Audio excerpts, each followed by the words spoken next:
Happy birthday to you. Happy birthday to you. Happy birthday to you.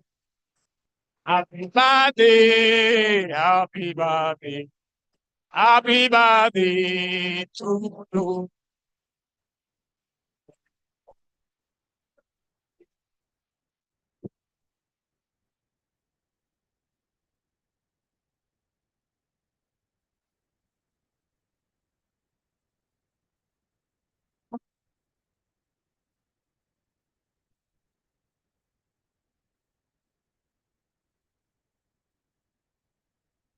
Hip, hip, hip, hip, hip, hip, hip, hip, hip, hip, hip, hip, hip, hip.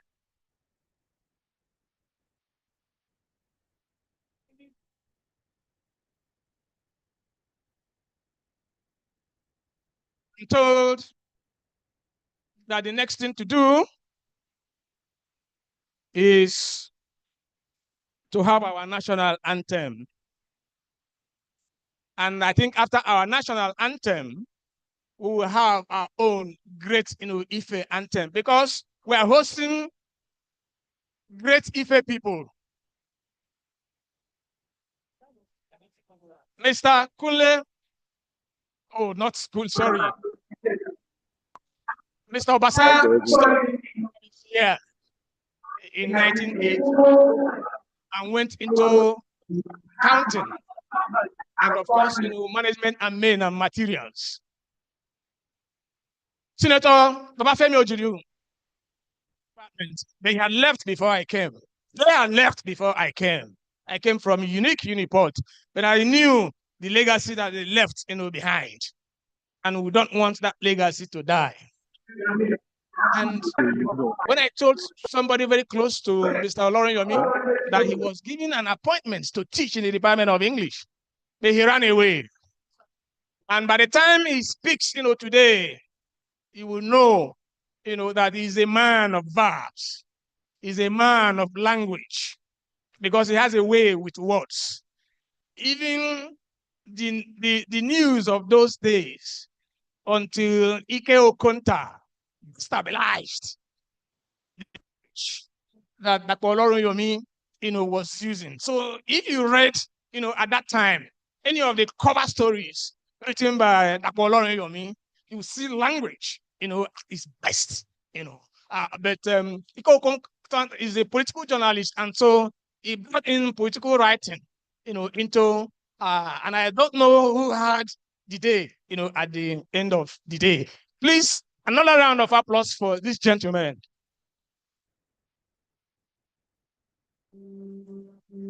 Professor Doti, you are the chairman of the organizing committee. You have very important people with you. Dr. Oti Ogundeji, Dr. E.O. Olarewaju, Dr. U.B. Ani, Dr. O.A. Iroju, Dr. O.E. Bambade, Dr. M.T. Omotosho, Dr. O.O. Badejo, Dr. A.A. Olani, and of course the faculty secretary who I couldn't remember. When you are on the stage, there are musics, many musics, they are at play. And as a result, you won't be able to remember many things. Mr. J.O. Uyelake. So it is good that you selected this. We don't want politicians here. Remember, the university brought a politician the other day, and incidentally, that politician was my mate in the University of Port Harcourt. I didn't go there, and I discouraged, people, from going there. So it is good that you are starting this by bringing intellectuals who have something to offer, to our community, and not to look at politicians in Nigeria are no longer the type of people that we are looking for. And I think that, let's have the national, anthem. And after the national anthem, I will on myself introduce the chairman of today's occasion because I also have a lot of respect, for him. Yes, the anthem.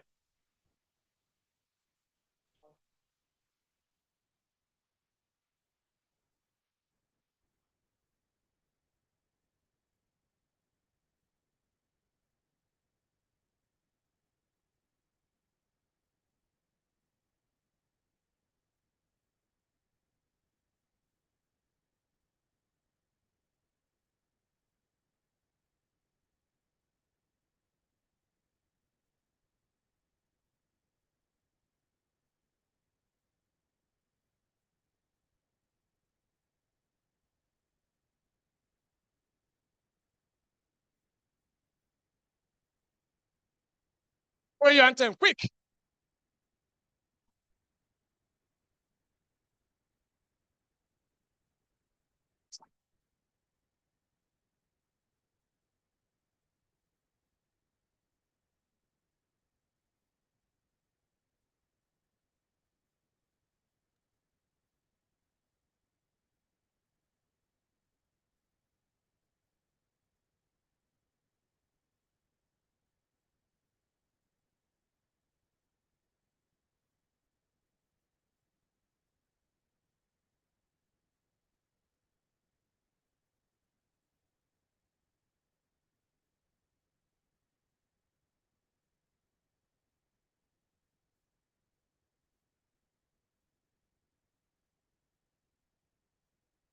Another big round of applause.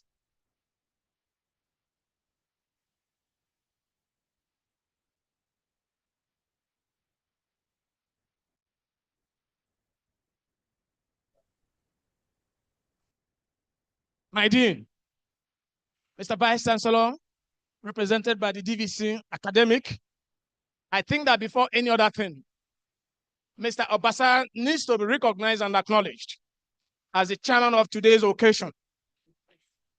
The first Tinubu, if you understand, and we are students of language, the first Tinubu created LCDAs in Lagos, and there was big row between him and Obasanjo. I'm talking about the first Tinubu. And one of the eminent personalities, one of the highly respected people appointed to lead these LCDAs was Mr.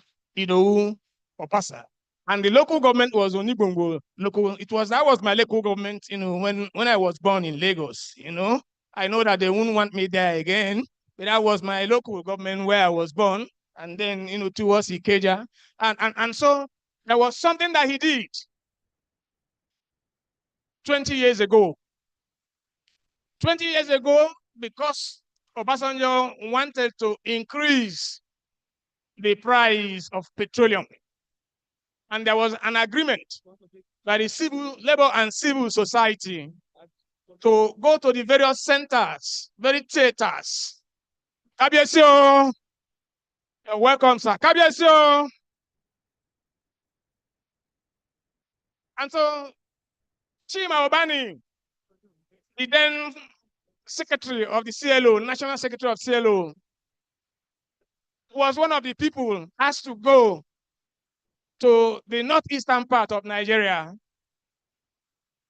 And up to today, nobody has explained to us 20 years after Chima died in mysterious circumstances. And the journalist who would have given the account of his death also died in such a mysterious manner. And the young family of Chima was left homeless.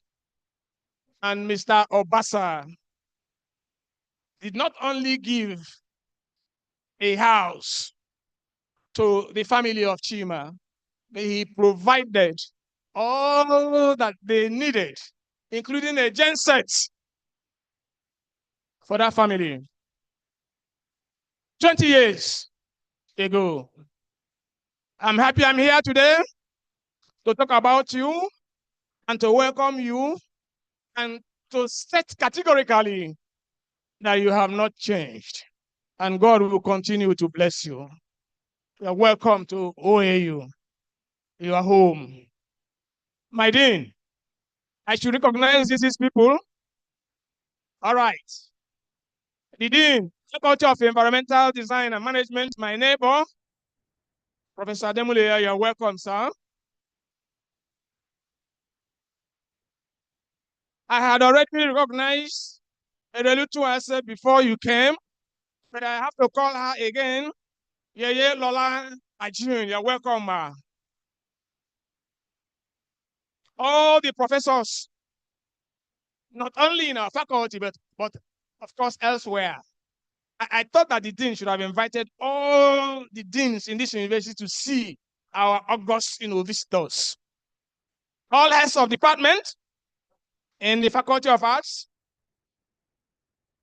His Royal Majesty Oba Dr. Adedokun Abolarin, the Oragun of Okeela. You know, there's this, he hasn't come, but there's something about that Oba. That Oba has a name, a nickname. I'm not going to say it so that I won't be dealt with, you know, and I don't have money, resources to pay. That Oba is a people's Oba. So if he doesn't come here, tell him that I said he's a people's Oba. I think he plays football also. I don't know if he still does that. And he encourages education and ensures, that people are educated. Why things are happening in Nigeria the way they are is that most people are not educated. You remember what happened yesterday? 25, female students taken. And they will continue to take them because of the level of education. His Royal High Majesty, Oba Bankole Ujitilayo. You're welcome, sir. Kabiesio. That's a Laroka Wanikin Obamerua of Ife. Yes, the Dean, I know you are looking at me. You are saying that I'm talking too much. And I think that what we can then do is to have some welcome performance. After the welcome performance, the Dean will give a short, speech. The program will just be done within 2 hours. By 2 hours, we have left. And if the Dean has something to give us, we have to share some wine, we have to eat because today is an important day. This is the first time I have spent 35 years here. All right. And I didn't do my first degree here. And so you can imagine, because I am of this place. And so this is the first time this kind of lecture is taken place. It hasn't in my involvement, in my activities, in this environment. And I think that we should clap, for the dean and the committee that has made this possible.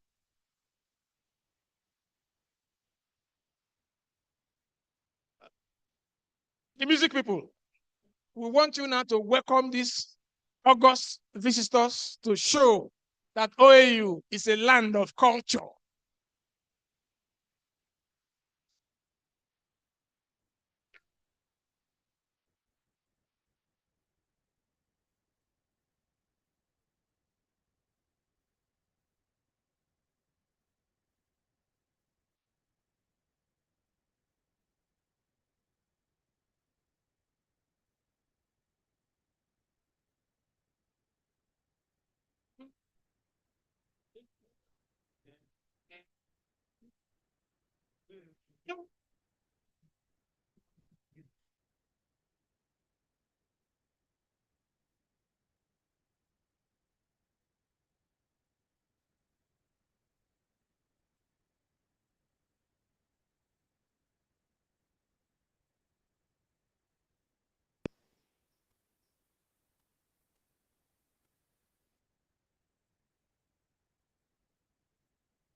Sí, sí.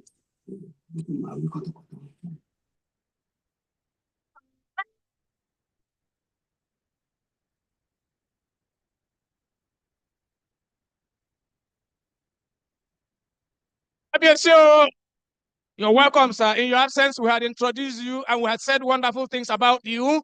And it's obvious, you notice immediately you came in, the people who came to greet you, knowing who you are, because you are the people's Oba. I'm sure you still play football. I knew you when you were playing football. And I told them, of course, I didn't mention your nickname because you have a nickname. We can't do that here. This is His Royal Majesty Oba Bankole. Sorry, as this Oba Adedokun Abolari, the Orago of Okela. I won't tell you his guy name. Can I go ahead? He's known as Doxy. Kabiesio.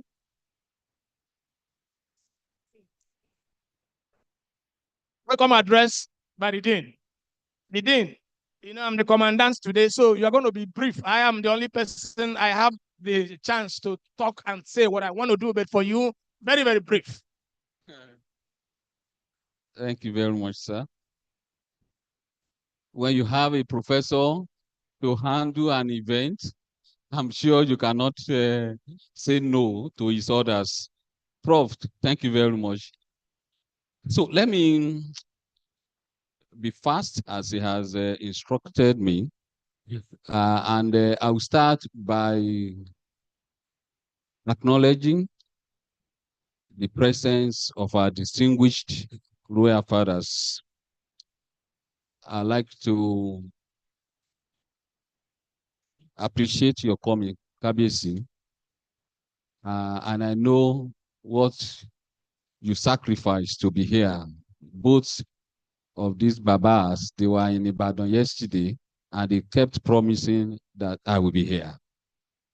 So Kabiyesi, His Royal Majesty, Alayeluwa, Oba Dr. Adedokun Abolarin, the Orogun of Okela, Kabiyesi will welcome you. My own father, who has adopted me as his son, and anything that I would organize, Baba will be there. I want you to please join me to appreciate and welcome Kabiyesi, His Royal Majesty, Oba Bankole Ojutalayo, Ìlá-Àrọ́ká Wanikin Obamurewa of Ife. Kabiyesi, ẹ pẹ́ láyé o. Adúpẹ́. Thank you very much, sir. I would like to also welcome our guest lecturer of today, Well, Oga has no title. So it's either you say Dapsy or you just say Dapo Olorunyomi. I want to sincerely thank you, sir, for coming. I'd like to also welcome Honorable Idowu Obasa. Thank you very much, sir. My distinguished senator, the senator from my state, Tunjeka Jeuniluwa, Senator Babafemi Judu, thank you very much for coming, sir. And then we'll welcome all our professors, our senior professors, my heads of departments, deans, and every other invited guest. My students, we want to thank you for coming. Great event. Okay, now let me quickly read this address. While I heartily welcome you to the first Faculty of Art Distinguished Alumni Lecture Series for the 2024-25 academic session, I have two reasons to be unhappy. First, this is the first public outing since we lost two erudite members of the faculty, Professor A.S. Salau of the Linguistics and African Languages, who passed in August, and then Dr. E.O. Fajobi, an associate professor in the Department of English, who passed about a week ago. For this, I kindly request that we observe a minute silence in honor of these colleagues who ordinarily would have been here. So I please plead your indulgence, just 1 minute. Thank you very much. Silence.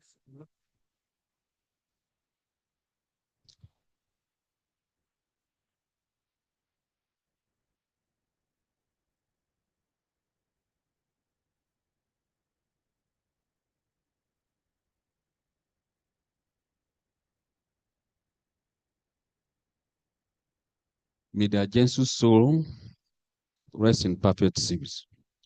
I want to thank you very much. I appreciate you. The second reason why I'm not so happy is why this all-important program is being held at this venue.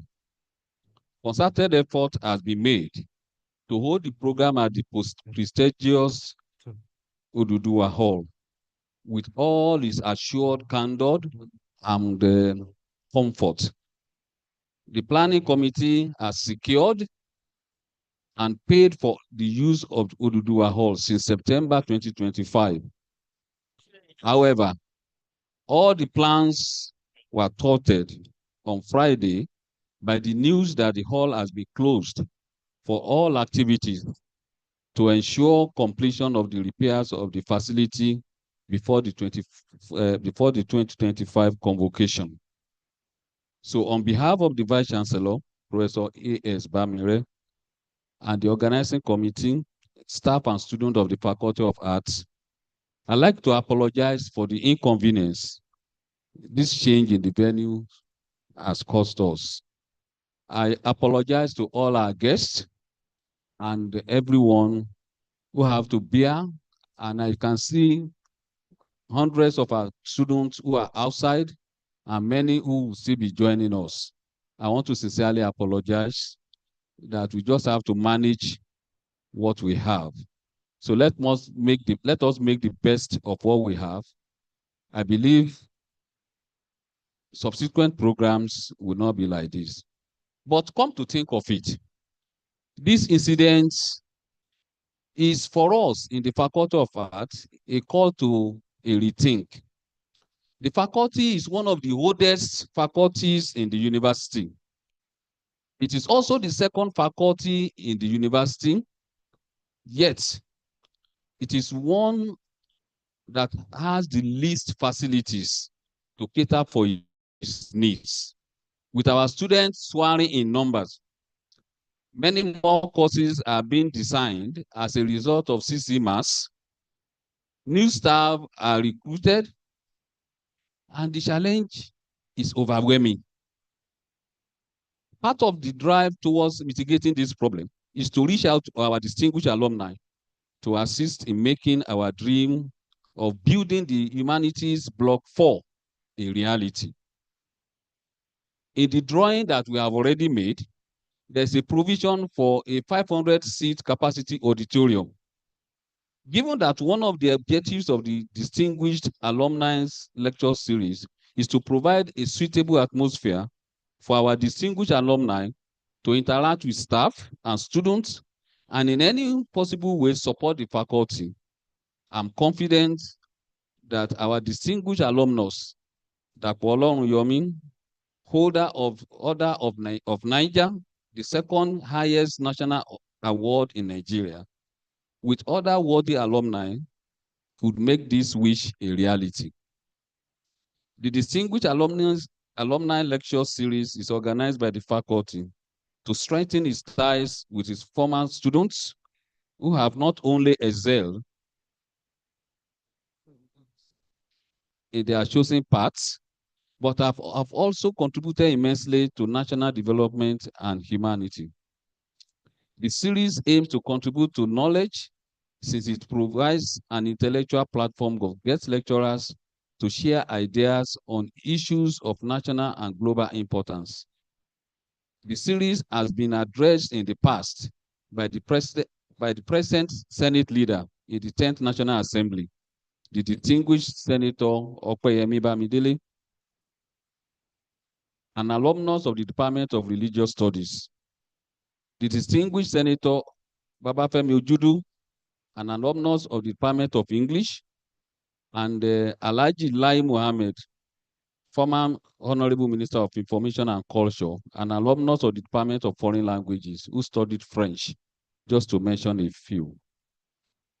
The 2025 edition of the lecture features Oyedapo Oyekunle Olorunyomi, OON, an alumnus of the Department of English, one of the directors and an editor of the news, Tempo, PM News, currently the publisher of Nigeria's leading investigative news platform, Premium Time, and the CEO, Center for Journalism, Innovation and Development.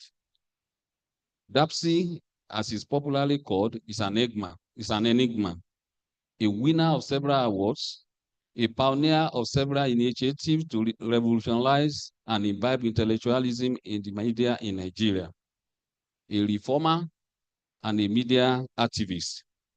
I will not delve into his expansive CV, neither are we going to do so even in the citation. I just implore you to Google Dr. Olorunyomi. You will understand why the Faculty of Arts decided to celebrate this fantastic alumnus of Great Ife.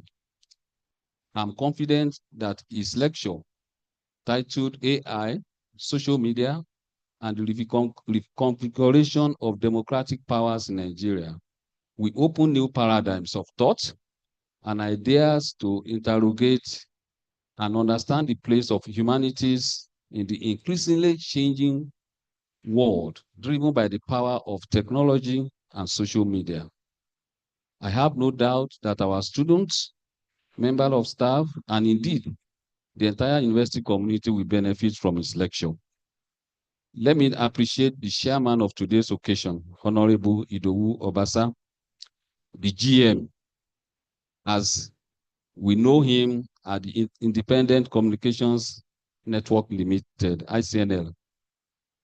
He is an economist, an entrepreneur, a social crusader, and a true manager of resources.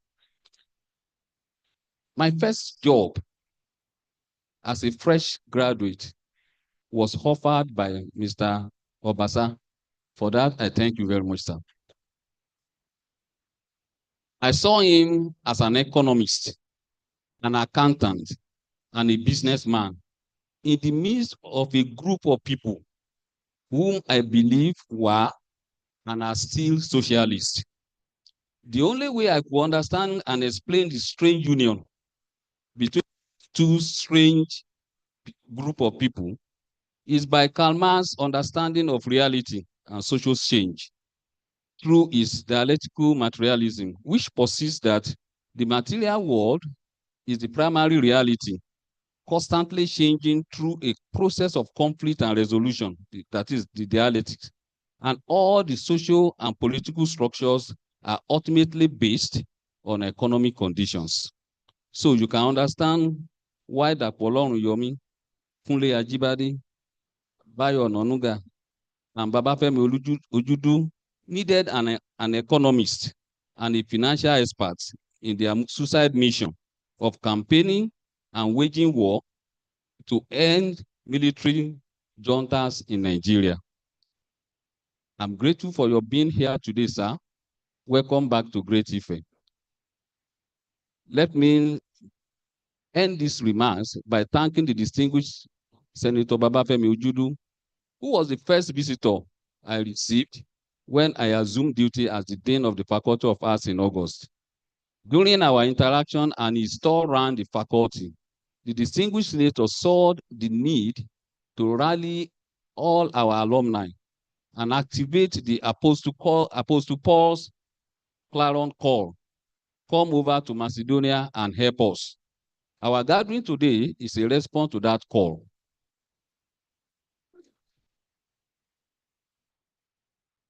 He pulled a cord to DAPSI, and here we are. Thank you very much, sir. Thinking of how you could put the event together, I approached one of our erudite emeritus dean, Professor Bimisola Remi Adeoti, popularly known as GRA, to chair the organizing committee. He promptly agreed and put a team together to form a committee. I thank you and all members of the organizing committee for your commitment, financial contributions, and sacrifices, which culminated in the success of today's event. I also thank a donor, an alumnus of the Department of Philosophy, Mr. Kunle Ojo, who saw the advert of the program online and approached me on what he could do to support. He paid the 300,000 naira that is still hanging at Oduduwa Hall. I thank that guy very well. I like to appreciate my Deputy Vice Chancellor, academic. Reason why I decided to do this at this point is that this erudite scholar has brought change in all its ramifications to the landscape of Obafemi Awolowo University. And if you are looking for a pillar of support of any initiative that will make a difference in your faculty, in the life of your students, in every areas of life, once you have Agbarapo, you have everything. So I wasn't surprised when, even before we started this program, he called me that I'm already here. Professor G.A. Aderomu, the Deputy Vice Chancellor, Academics of Obafemi Awolowo University, we want to sincerely thank you, sir. I want to tell you that he's here in his personal capacity, but at the same time, he's here representing the Vice Chancellor, Professor Adebayo Simeon Bamire, who also called me this morning to say that they are in Abuja, but we are with you. So I want to thank you, sir, for being here and for supporting us at all times. I want to appreciate you. I will thank all my heads of departments, staff, and students, particularly FASA, the Faculty of Arts Student Association. They've been very fantastic. The Department of Dramatic Arts, the Department of Music, the Department of Linguistic and African Languages, and particularly the Department of English that we are celebrating today. We want to thank you very much for your contributions. Thank you, Almighty. I pray that Almighty God will bless you all. Thank you very much. Thank you, our Dean. the Deputy Vice Chancellor Academic is the only GA. He's the only professor that is a GA. You know, graduate assistants are called GA. And it's when you have a first degree, other universities don't do it. But here, because of the nature of our university, it's a great university. So when you have a good degree, you know, you start as a GA. And so this is a professor who is a GA. We know him as the guru. Wherever you see him, he won't be offended. Call him the guru. So he knows why, you know, we call him the guru. Professor Aki Akonde, Department of English, you are welcome. Professor Okoye Niyi, the former dean of the Faculty of Arts. Professor Yunus Asalami, I'm sure you have come to see your seniors, you know, of those days. Professor Kemi Rotimi, the policeman, you know, you are welcome, sir. Professor, please, this professor should stand up for an important recognition. This man is in his 80s. But anytime there's an event, you know, taking place here, the man will come all the way from Ilesha. He has retired, a professor of Agric. And I'm talking about Professor Oluobi. Great, sir. Great. Great. We battled him when we were stand lecturers. We fought him, you know, because we were living in the hostel, and we were not supposed to live there as university lecturers. And he was then Dr. Loeb, so he was in charge of the hostel, you know, during the other Omole, you know, one fantastic man who was a vice chancellor then from Ilesha, you know, also. So we used to battle him that time because he was not as old as he is now. So let's welcome him again.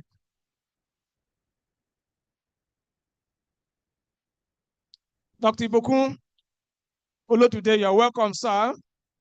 Dr. I.S. Alimi Shino, the head of the Department of History, you're welcome. Professor Shegu Oyewo, stand up a bit so that they can see you.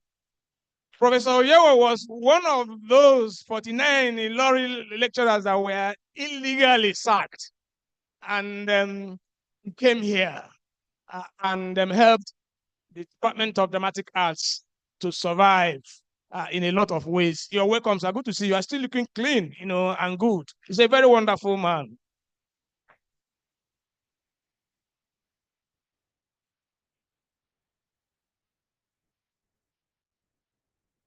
Yeah, Dr. Jayola, WA, Linguistics Department. Sorry, I forgot your name. You know, that time, Dr. Kazim Lamidi.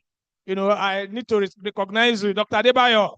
You know, so you're all welcome. If I didn't remember, Professor Makinde, you know, our imam, you're welcome, sir. So if I didn't remember your name, please, you know, forgive me. There's a policeman here who will take care of that when there is need for it. We now move to short remarks by the Vice Chancellor, represented by the only GA, you know, in our midst. Professor Aderomo, you're welcome, sir. You can speak from there. Yeah.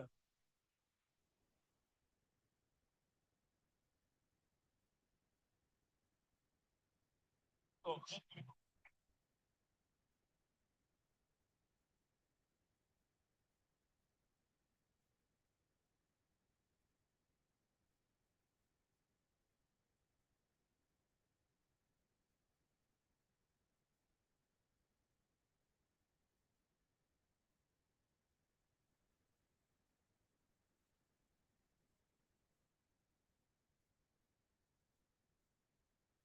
On behalf of the Vice Chancellor of this great university, Professor Adebayo Fimio Bamire, I want to welcome you all to this important occasion. The Vice Chancellor would have loved to be here today, but he traveled down to Abuja because the convocation is fast approaching and we need to make a lot of contacts. Actually, I'm supposed to be with him in Abuja, but because we want management representation here today. And that is why I'm around to represent the Vice Chancellor, because Faculty of Arts is one of the faculties that we cherish in the university, because Faculty of Arts is doing very well. So on behalf of the Vice Chancellor, I want to really welcome you. But permit me also to recognize some important dignitaries here present this morning. And I will start from our KBACs. His Royal Majesty, Oba Adelokun Abolarin Orogun of Okela, KBAC. Adépẹ́ lórí, kí bàtà pẹ́ lẹ́sẹ̀, ẹ pẹ́ fún wa o. KBAC o. Let me again recognize His Royal Majesty, Ọba Bankole Ojutalayo, the Laroka Wanikin, Ọba Murewa Ilé-Ifẹ̀. KBAC o. Kádépẹ́ lórí, kí bàtà pẹ́ lẹ́sẹ̀. Let me again congratulate the Dean of the Faculty of Arts for bringing these three musketeers, as mentioned by the MC. We really want to appreciate you, sir. The chairman of the occasion, we want to thank you. Our guest speaker, we want to really thank you. And the distinguished senator, thank you so much. And on behalf of the Vice Chancellor, I've already promised the Dean Faculty of Arts that we are going to host the three of them in the evening at a location to be announced by the Dean because of security reasons. So we are hosting you on behalf of the Vice Chancellor in the evening around 6:30, 7 p.m. To really discuss some other things that we need to work with you to move the Faculty of Art to the next level. Because the idea is that the university can no longer depend on the federal government funds. We need to go out there to tap from our alumni. And that is why I'm happy to see this programming coming up now today. So we need to tap from the wealth of experience from our alumni to ensure that we get a lot of resources to move the faculty to the next level. And what the administration is trying to do now is to encourage all faculties to break into, to have more programs, and then you have more faculties within the university. For example, in technology now, the faculty has been split into two. We have Faculty of Computing, and then the whole Faculty of Technology. And by so doing, what you are trying to do is you are bringing in more resources in terms of human resources and infrastructure to the university. But if you remain as Faculty of Arts as one, the number of your staff is not going to increase. It's going to be static. If you still remain as maybe 4 or 5 departments in the faculty, your number of staff will still going to be static. So, and the university is trying to encourage as many faculties as possible to create more programs, more departments, so that you can increase the budget allocation to the university. And that is the only way to go. So we want to really appreciate you and thank you for coming. And as I promised, in the evening, we are going to host you. And indirectly, we are inviting all our senior professors in the faculty to join them. The Dean of the Faculty will try to announce the time. Let me again congratulate the Dean of the Faculty. The Vice Chancellor is interested in this topic, and myself, I'm also interested in this topic. This is AI, social media, and the reconfiguration of democratic power in Nigeria. This topic is apt, and this is the only way we can go. And in the university environment now, we are looking at interdisciplinary, multidisciplinary research. You can't do your work alone. When you talk of creativity, innovation, and so on and so forth, you need to have a kind of multidisciplinary research. Nothing stops the Faculty of Arts collaborating with technology to develop a lot of unique solutions that can affect the society. So the management will be interested in the outcome of this seminar or the faculty lecture, such that by the time we are able to see your report, the university is going to look at what can be done to also support the faculty. Again, let me recognize other senior colleagues here. Let me recognize the former Dean Faculty of Arts, Professor Okoye. I can see you sitting down somewhere there. Professor Okoye, where are you, sir? Okay. Professor, my big brother, Gary, we want to really thank you for the good work we are doing. Let me also recognize all my senior professors. Professor Kemi Rotimi, I want to really appreciate you. Thank you for the support. I also see Professor YK Yusu and YK Salami. Thank you so much. I can see the Dean of Faculty of EDM here. We want to really thank you. And I can see my professor, sir. Professor Adigbite, welcome, sir. Professor Lobi, I can still remember he was the chairman security during his period on campus. And I remember he used to use one station wagon like that to move around the old campus to ensure that we are safe. We want to really appreciate you. Please permit me to stand on the existing protocol. All professors, you are recognized. I don't want to see a lot of my professors here, my senior professors. All of you are recognized. I can see the old HODs from the different departments. We want to recognize you. Our guests, invited guests from outside the university, we want to really recognize you. And also our students, Great Ife student, Great Ife, Articulate Ife, Dynamic Ife. Hey. Again, let me recognize the presence of the Deputy Vice Chancellor, Research, Innovation and Development, Professor Akinyemi. Actually, there is already a program going on at the other side, Faculty of Dentistry lecture. And I was also there this morning. So I left that place for this place while he was representing the Vice Chancellor at the other end. And we agree, by the time you are done from that end, you must also join me here. So I want to welcome you thank you so much. So again, on behalf of the Vice Chancellor, I want to really welcome everybody and declare this lecture open. Thank you and God bless you.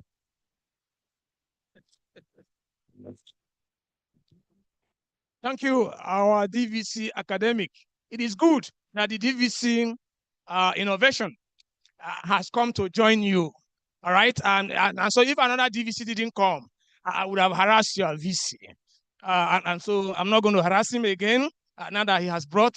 And I think that the dean will tell you that there are a lot of things that the university needs to do. I thought that the VC would be here. I would have used this opportunity to tell him a lot of things are not good in this place. Okay? And so that they can be taken care of. Things are extremely bad. The university should be thinking of how to get hostels for our students. The nature of this environment is such that students shouldn't live outside. They live in dingy environments, and the girls, are, free for all sorts of things. Welcome, Professor Degbite, Professor Wumi Raji. You are welcome, sir. And I think I'm going to skip, one thing and then go straight to the citation of today's lecturer. We said a lot, about him. Chairman's opening remarks. Beautiful, it is true. Chairman's opening remarks, and after which we'll leave out, and then go to the citation of the lecturer. Mr. Chairman, sir.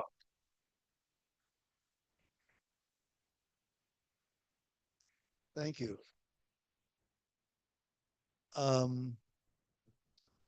Our royal fathers, Oba Bankole Ojutilayo, I greet you, sir. Oba Dokun Abolari is a member of the house, a very distinguished member of the house. Thank you very much. I greet you, sir. The Vice Chancellor in absentia, represented by, when one man is represented by two persons, you must imagine how powerful that man is. I greet you, sirs. You know, it's difficult to greet one person now. You know, using the dean as point of contact, I greet all the professors. I'm really shivering as I'm speaking now to be in the midst of so many professors at the same time. So my head is like, God, I hope I go away today with some more professorial knowledge than I came here. The lecturer of today's event, it's not my duty to talk about him. But I will say one or two things about him because he roped me into some things some years ago, which I will reveal today, along with this man here, Senator Ojuji. Without much ado, was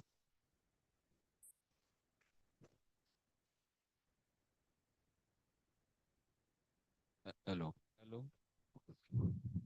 Hello. okay. I was wondering how I came to be invited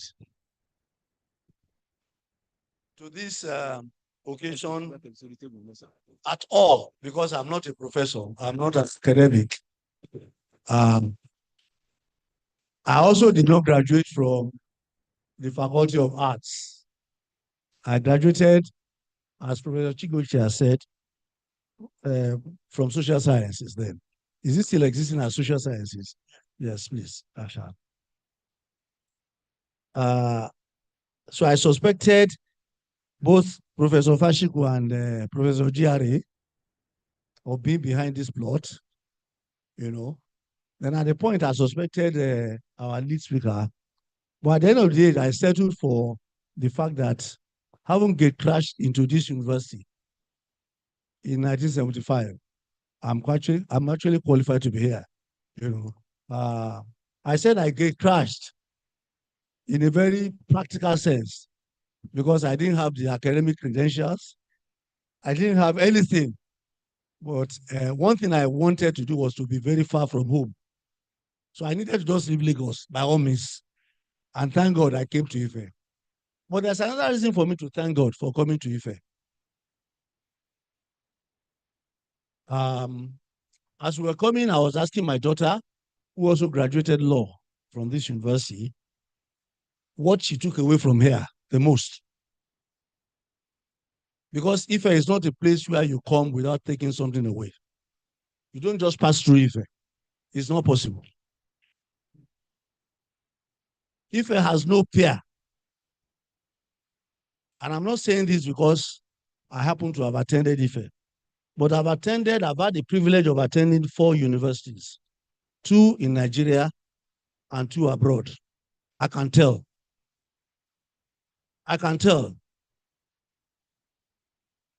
The university that has that has had the greatest impact on me and on my life is Ife. If you come to Ife and all you learn is how to balance equations or balance a balance sheet, or you are a medical doctor, you are a lawyer, then you ought to go back again to university. Because you will learn much more than they ask you to come and learn. It's not possible. At the end of the day, it will stand you in good stead in ways that you never imagined in life.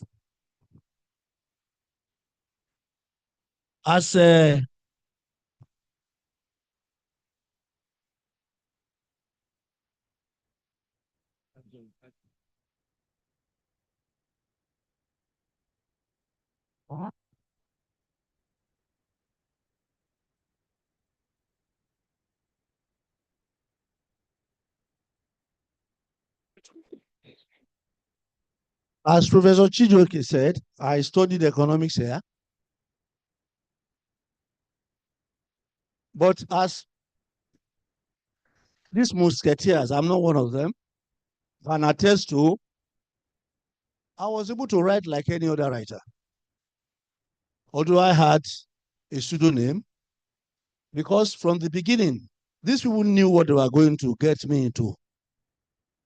And they instructed me never to reveal my identity, which was why I spent Very little time in detention, unlike these people. They are jailbirds, as you see them. But they didn't steal low. And as you said, I was blackmailed and railroaded into joining them. They blackmailed me into joining them. But I'm not regretful that I joined them, because I was part of a particular history in this country that anybody will be proud of. Anybody. On the day, it was Abacha that died first before Abiola. On the day Abiola died, he had not seen the sun for 10 months. He was in one very comfortable accommodation in Ikoyi, and he had not seen the sun for 10 months. GRA. But you will all remember this, although you ran away very quickly. Yeah? But these guys, they did something very commendable. And I want to attribute part of that to Ife. All of it. You cannot come here without having knowledge beyond what they taught you in the classroom. They will radicalize you. And you'll be able to talk, if you're a doctor, you'll be able to talk amongst doctors, and they will envy you. 7 of us, 5 of us came to Ife. 1 went to Unilag, and I think Sani went to ABU. Once throughout, they felt inferior to us. Every time, either in the newsroom or at meetings or anywhere, it was palpable. So I'm proud and happy that I'm here. This is somewhere you can be proud of. And I say this for these students. Don't go away with merely your degrees. That would be a tragedy. Go away with much more than your degrees. Having said that, I think the chairman is not meant to talk much. But there's something that I suspect I'm supposed to do. I'm supposed to help in kickstarting what ought to be the sustenance program of this series. This is the first in the series. We are praying that it's not going to be the last. And it's not mere prayer. As we discussed with the Dean and Professor Adeoti, and we're going to discuss with the DVC, structures, processes, and procedures are the things that change society. You have to set a structure that will move resources into this program to ensure that next year you are not going and begging for nothing. You are actually continuing a program that has been properly structured. Senator Judy was suggesting something while we sat there, and I think that eventually when we do discuss, we are going to develop on it. For a thing as laudable as this, you cannot finish donating. You can only start. I'm going to start as a seed. What I wrote down here is seed. Ordinarily, I would not need to announce what I'm donating, but I want to encourage everybody that whatever you donate is going to move this program forward. Don't say, I don't have 1 million. Because your 1 naira in the church may be more important than my own 1 million. Because it's easier for me to make 1 million than for you to make a naira. God will probably recognize your own much more than mine. So I'm going to encourage people to start building a fund, which I think he might elaborate on it later. And I will deliberately announce that we are starting with a seed fund of 20 million naira.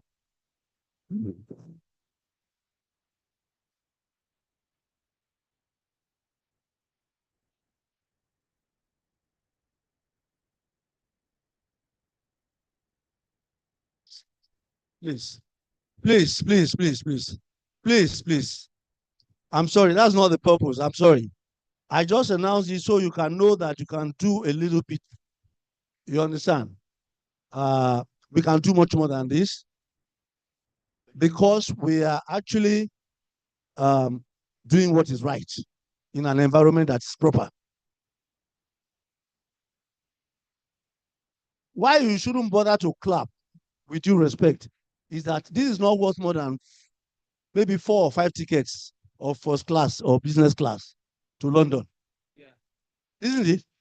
That's the tragedy of our country today. That money that sounds so big is about 3 or 4 tickets. By the time you take your wife, your children to London, you have spent 20 million. And that's the way we should look at it. So I commit myself and those who work with me to a continued support to this program. I don't want to talk about Dapo Olorinyomi. I don't want to, except to say that he's a criminal.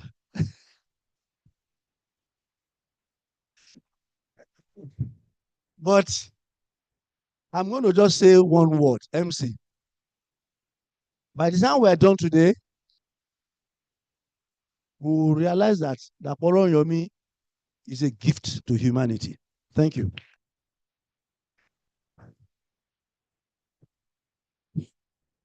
Please clap for him again.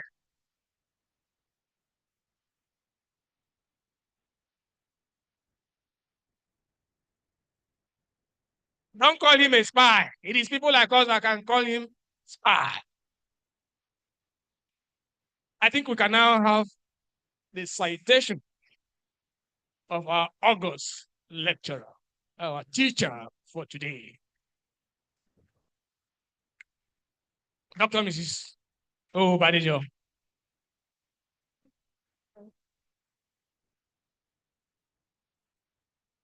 Good afternoon, everyone. Our royal fathers, the chairman of today's occasion, guest lecturer, vice chancellor, the deputy vice chancellors, the dean, our professors, the staff, and our wonderful students. I'm here to present the citation for Mr. Oyedapo Olorinyomi. Please, sir, can stand and remain standing. Thank you, sir. Our special guest lecturer today is Mr. Oyedapo Oyekunle Olorinyomi, a distinguished Nigerian journalist, editor, and media innovator whose career has significantly shaped investigative journalism and press freedom across Africa. Mr. Olorinyomi was born on the 8th of November 1957 in Kano, Nigeria, to Baba and Mama Samuel and Mary Olorinyomi. He obtained a Bachelor of Arts degree in English Studies in 1981 and a Master of Arts degree in Literature in 1985 from the prestigious Obafemi Awolowo University, Ile-Ife.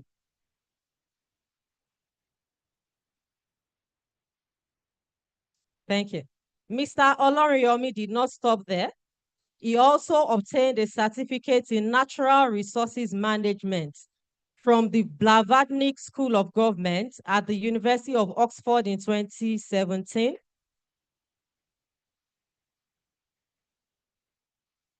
And a certificate in Human Rights and Humanitarian Law from the Washington College of Law in 2006. In 1991, Mr. Olorinyomi became the founding editor of Nigerian Journalist Quarterly, NJQ. In 1993, he co-founded the news magazine and also served as its deputy editor-in-chief. Mr. Olorinyomi played a significant role in launching the Tempo magazine, a magazine popular for its bold reporting, especially during the military regime of the late General Sani Abacha. This came at a cost, as it was often targeted by state powers. In 2004, Mr. Dapo Oloriyomi served as the project director of Freedom House Nigeria, a non-governmental organization that monitors, promotes, and advocates for democracy, political rights, and freedom in Nigeria. Between 2005 and 2008, he served as the Chief of Staff to the Executive Chairman of the Economic and Financial Crimes Commission, EFCC. In 2005, he founded the Wole Soyinka Center for Investigative Journalism and served as its executive director. The center was involved with exposing corruption and human rights abuses in Nigeria.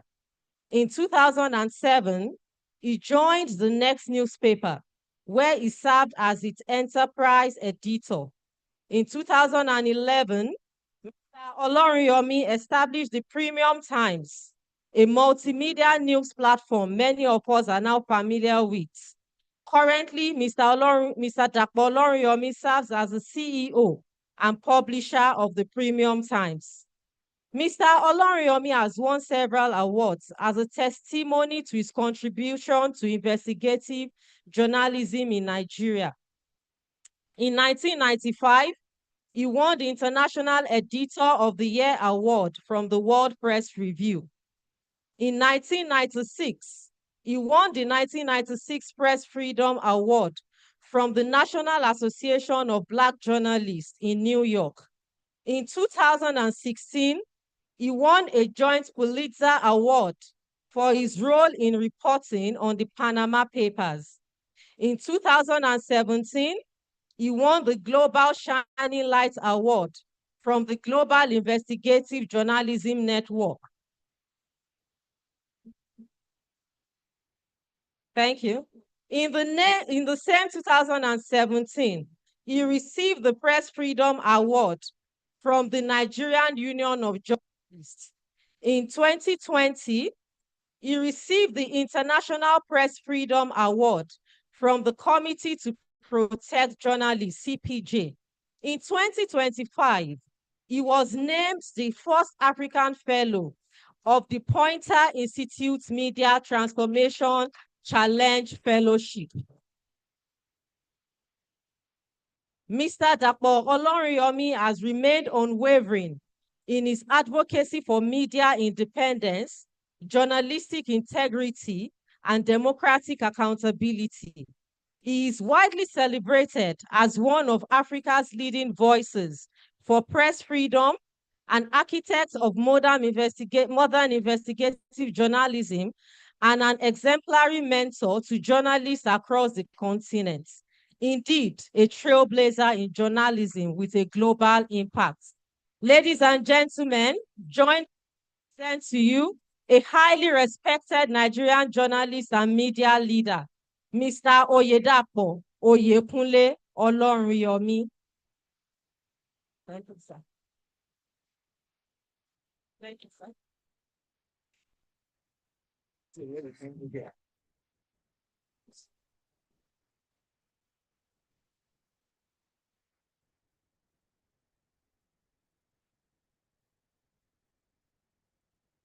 Royal Fathers, greetings, and we thank you for finding time, in spite of your competing priorities, to be here. I'd like to thank the Vice Chancellor, well represented by the two DVCs.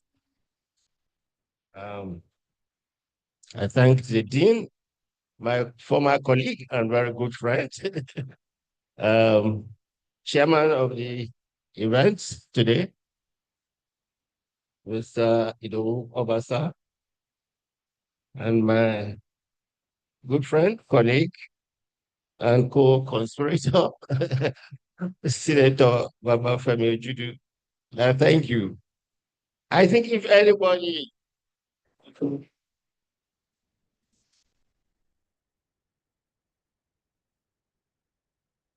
suffers from a slight personal depression, he should come and get his citation read in a place like this. But thank you so very much. I really appreciate the presence of faculty and students of the university, and obviously, and thank you very much for the choir for that very brilliant performance. So what, and I'll try to make it very racy. So what we agreed with the committee that I should work on is an understanding that certainly media creates knowledge, but in creating knowledge, it also creates power. And that power has implication for how society is managed. That's at a very general level. So to try to beat it down to a little granular level, because of course, things are changing. The world is in a mutation, and we know that artificial intelligence has now become the order of the day. We also know that social media has become frontline in the categorization and definition of what is media in the digital age. So we then tried to put it all together to look at how both artificial intelligence and social media, as imprimaturs of a digital age, can and in fact is affecting the nature of democratic accountability, and more importantly, development in a community. So if a giant asteroid will come in here and chase all of us out, let me just summarize what my paper is just going to be dealing with. So I'm saying that in developing countries like Nigeria, the advent of artificial intelligence and of social media holds profound promise for how societies get to be transformed. But in this transformation, often very positive, is also laden with very, very high risks. And if we look at the experiences from all over the world, we will see that these digital platforms that have emerged as carriers of the purpose of what we call media today really have done some good things economically, culturally, but certainly also politically. On the overside, they've also come with very serious challenges. So this lecture, in summary, is arguing that the convergence of AI and social media now functions as a new Leviathan, an emergent arena in which age-old struggles over power, authority, knowledge, and democratic legitimacy are being renegotiated. Focusing on two critical domains, the electoral sphere, where digital platforms simultaneously enable citizen mobilization and sophisticated disinformation and surveillance, and the educational sphere, where AI offers democratizing potentials while at the same time threatening to deepen structural inequality. So this lecture is therefore interrogating these variables, how these technologies are reshaping the conditions of democratic life.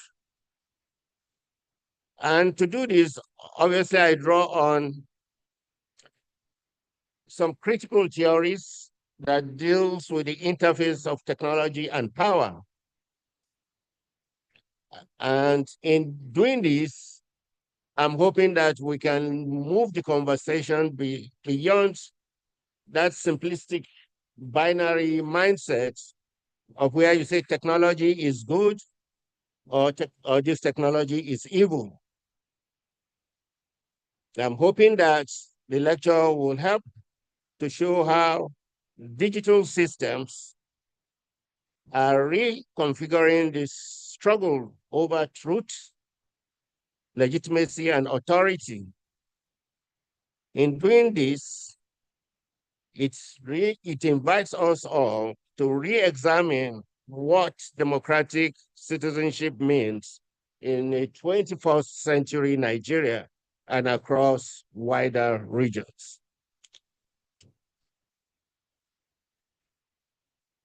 Before coming here, my class set, we have a WhatsApp platform. So I also asked them the question that Mr. Obasa had asked his daughter. And I asked them, what are those 5 things that you thought Ife meant to you? And I was surprised that overwhelmingly, the thoughts that were expressed were the same thoughts that somebody who just finished at Ife here just 2 years ago had. And obviously for me, that was the same thing that it represented. So in a very fundamental sense, and truly speaking, this for me is like a pilgrimage, a return to express gratitude to a great university that has done exceedingly and extraordinarily well in shaping and preparing us for the future. By the chance of the kind of work I do, I've also had to move around, and I could see how the preparation that I got from this school has really helped me to stand with peers all over the world with confidence and through affirmation. So I open by saying then that the intellectual culture of Obafemi Awolowo, great Ife, this tradition and culture has long been marked by disciplined skepticism, rigorous debate, and a vibrant student activism. For many of its alumni, the university did not simply award degrees.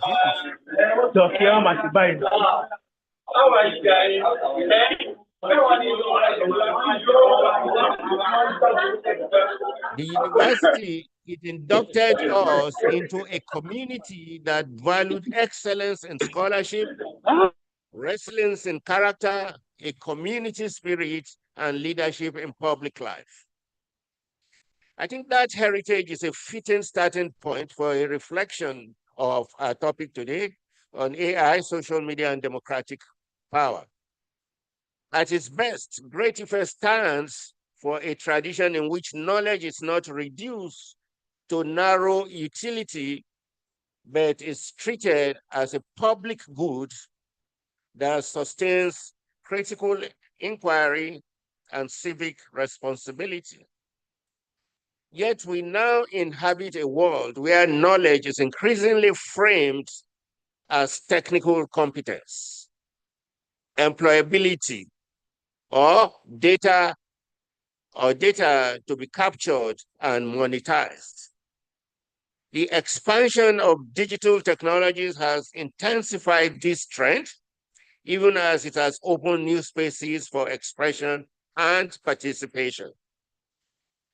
This lecture proceeds from a simple but demanding question.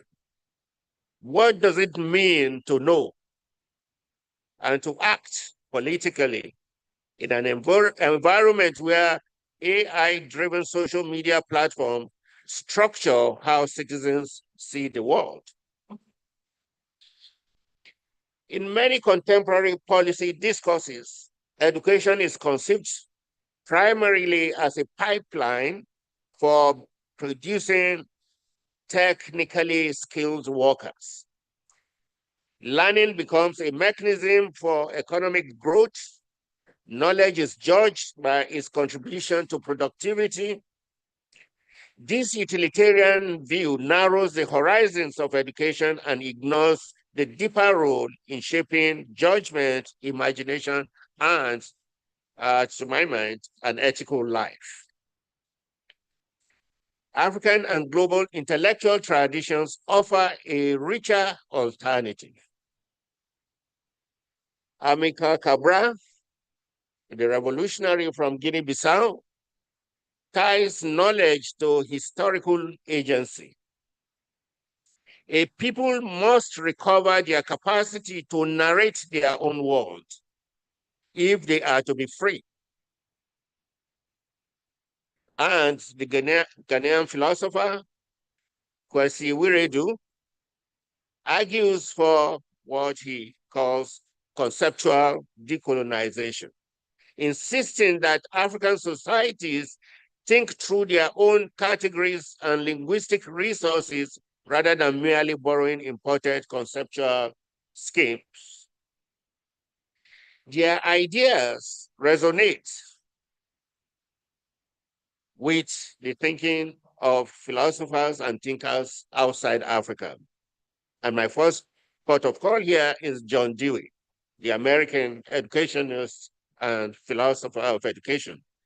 Dewey's view of education as a continuous process of democratic life anchors with what Hannah Arendt insistence that education must safeguard the capacity for judgment and new beginnings. For these thinkers, we've now talked briefly about 4 of them. Knowledge is not simply instrumental, it is emancipatory. It allows individuals and communities to make sense of their world, to deliberate about their future, and to act with dignity. A democracy premised on such an understanding of knowledge requires citizens who are capable not only of technical skill, but of, very important, reflection, arguments, and ethical reasoning. The quality of democratic power thus depends on the quality of the knowledge practices that sustain public life. Now, Cabral, Wiredu, Dewey, and Arendt converge on a shared insight that politics is not simply the competition for office or the management of state institutions. It is the ongoing work of shaping a shared world. For Cabral, politics begins when colonized people reclaim their capacity to narrate their own history. Democracy, in this view, is a cultural and ethical project rooted in dignity and participation. Wiredu, working on a post-colonial philosophical frame, emphasizes consensus, dialogue, and the adaptation of indigenous forms of reasoning to modern governance. Dewey describes democracy as, quote and unquote, a way of life, sustained by habits of communication and shared inquiry. Arendt locates politics in the human capacity for, quote and unquote, action, appearing before others, speaking, judging, and initiating new beginnings. Democracy therefore survives where people can think together in public and act on the basis of considered judgments. From this perspective, knowledge, understood as inquiry and understanding, is the lifeblood of democratic politics. Without it, citizens are reduced to spectators or instruments, and with it, they can become authors of their collective life. Now, let's then see how media comes into all this. So if democracy depends on knowledge and judgment, then the media play a central role in shaping democratic power. Today, the media, especially social media platforms, are the primary arena in which citizens encounter public issues, negotiate identities, and form opinions. I always ask this when I speak to colleagues or students in most places, and I ask them that, oh, by the way, which newspaper will you consider that has the most circulation and therefore, hopefully, the widest influence in Nigeria? And people will mention randomly and so on. But the truth is that something happened in this country. We can date it to 1995, effective transition to what you call a digital age, in the sense that you talk of transformation from an agricultural to an industrial age. 1995 was the beginning of a digital age in Nigeria, and that meant the total shift in the way most things will operate, including the media.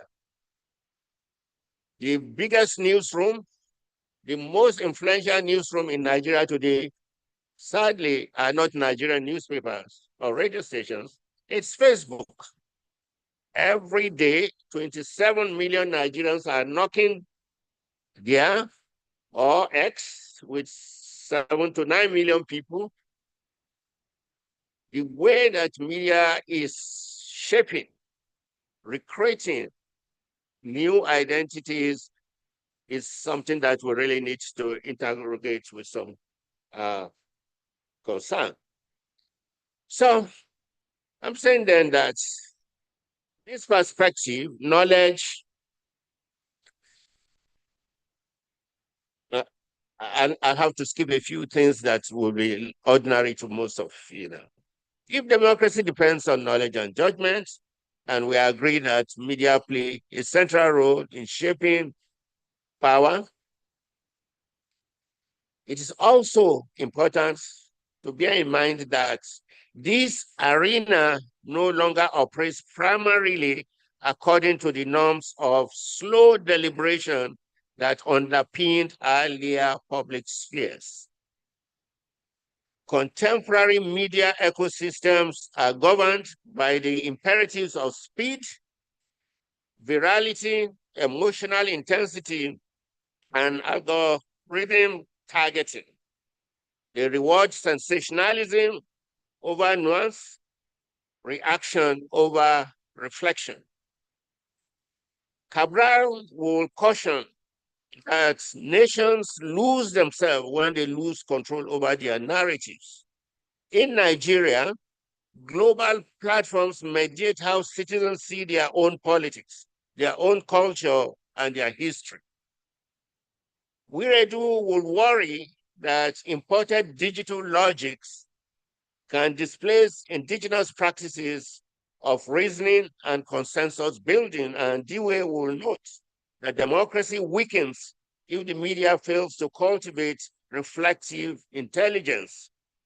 Arendt will warn that when public discourse collapses into noise and spectacle, the conditions for judgment and new beginnings are undermined.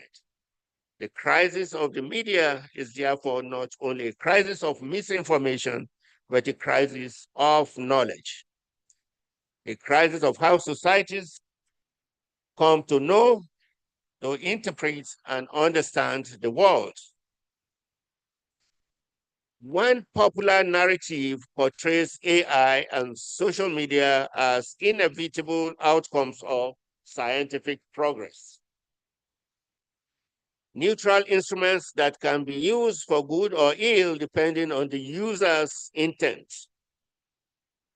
I think that a story like this obscures the political and economic forces that have shaped these technologies. The history of computing, cybernetics, and network communication is closely tied to Cold War priorities, surveillance, prediction, and strategic control. Social media platforms arose not simply because new technical possibilities emerged, but because business models were developed to monetize attention, harvest personal data, and sell predictive insights about human behavior. AI and social media are those artifacts of political intentions and economic logic, not merely expressions of scientific curiosity. They encode assumptions about what human beings are for, whether citizens are agents capable of judgment, or data points to be analyzed and optimized. Recognizing this history is essential for democratic politics. It reminds us that technology is not destiny. Societies choose explicitly or implicitly how these systems will be built, deployed, and governed. Because AI and social media are deeply entangled with political and economic power, the media as an institution becomes central to determining whether these technologies will deepen or diminish democracy. On one hand, digital technologies have greatly enhanced the capacity of Nigerian newsrooms and civil society actors. And investigative journalism, for instance, now uses resources like open source intelligence hosting, satellite imagery, data analysis, and crowdsourced evidence to expose corruption, track conflicts, and verify electoral claims. Platforms like mine, Premium Times, and the International Center for Investigative Reporting, also based in Abuja, Humangool, also in Abuja, and the Fact-Checking Initiative, which comes from our own organization too, called Dubawa. They have leveraged digital tools to challenge official narratives and counter disinformation. These are the good sides of the world. But on the other hand, the same technological infrastructure has transformed media practice in ways that threaten its civic mission. Attention-driven advertising models reward speed and outreach. Algorithmic curation determines what many citizens see long before they choose to see it. Viral circulation can drown out careful reasoning, and the push for engagement can erode editorial judgment. The normative task before the media is therefore twofold. First, to harness new tools in support of public accountability and informed citizenship. Secondly, to resist becoming merely an extension of attention markets, algorithmic logics that undermine reflection and democratic responsibility. To succeed, media institutions must see themselves not just as distributors of content, but as custodians of meaning and stewards of the condition under which public judgment can occur.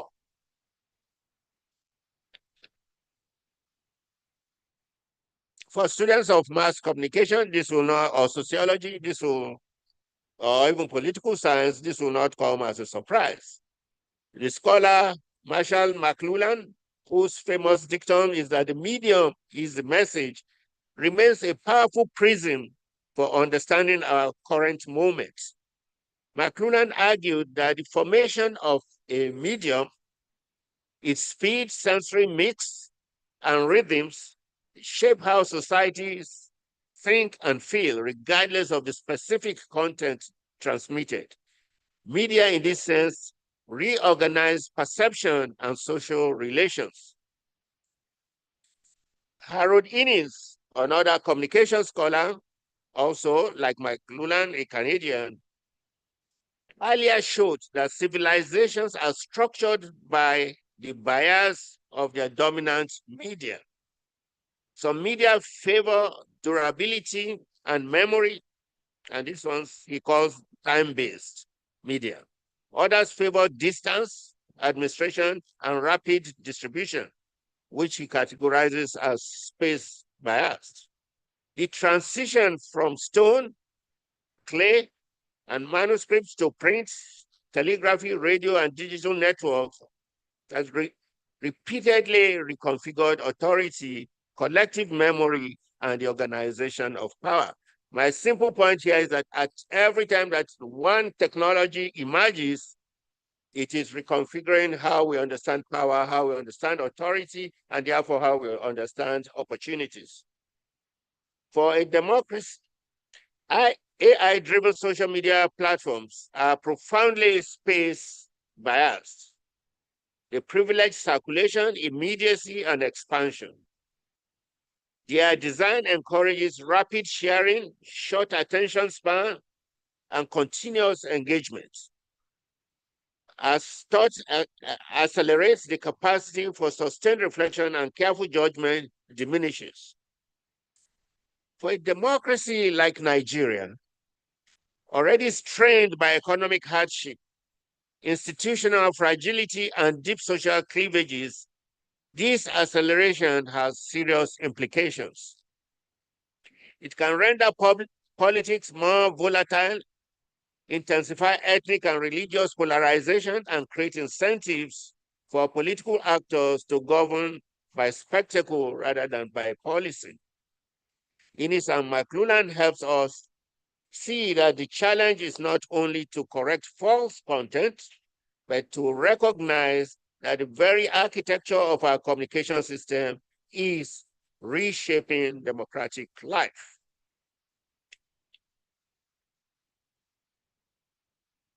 I brought in the authority of the Spanish scholar, Manuel Castells, here to extend our insights into the digital age with his analysis of what he calls the network society.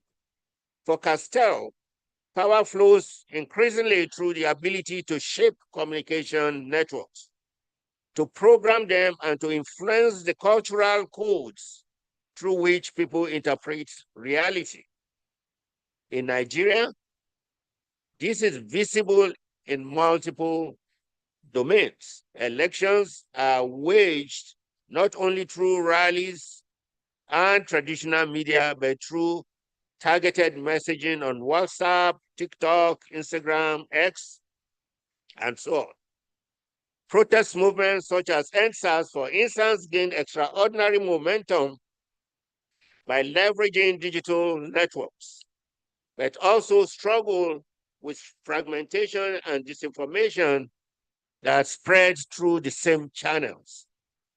Popular culture, like Afrobeats, Nollywood, comedy skits, memes, they travel through these networks, framing how Nigerians now imagine success, how they imagine identity, and how they imagine just the sense of belonging.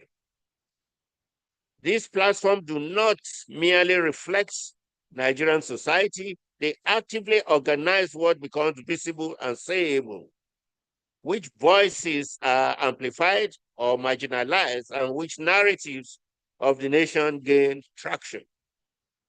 The struggle for democratic power is therefore also a struggle for the meaning within networked architecture. Yet much of our academic and policy analysis still treats media as secondary to quote unquote real politics.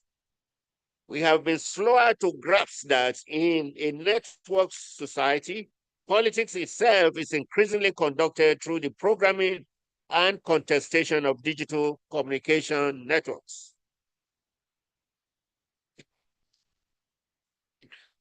The extraordinary scholar Shoshana Zuboff, her concept of surveillance capitalism, I think, as an indispensable dimension to helping us grasp all these contradictions.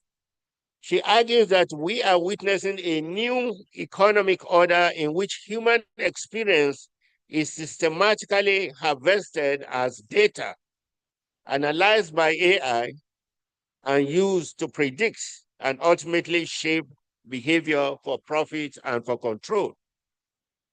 The logic is not entirely new. As early as 1961, a company which calls itself Simulmatics Corporation in the US advertise its ability to use computers to predict human behaviors.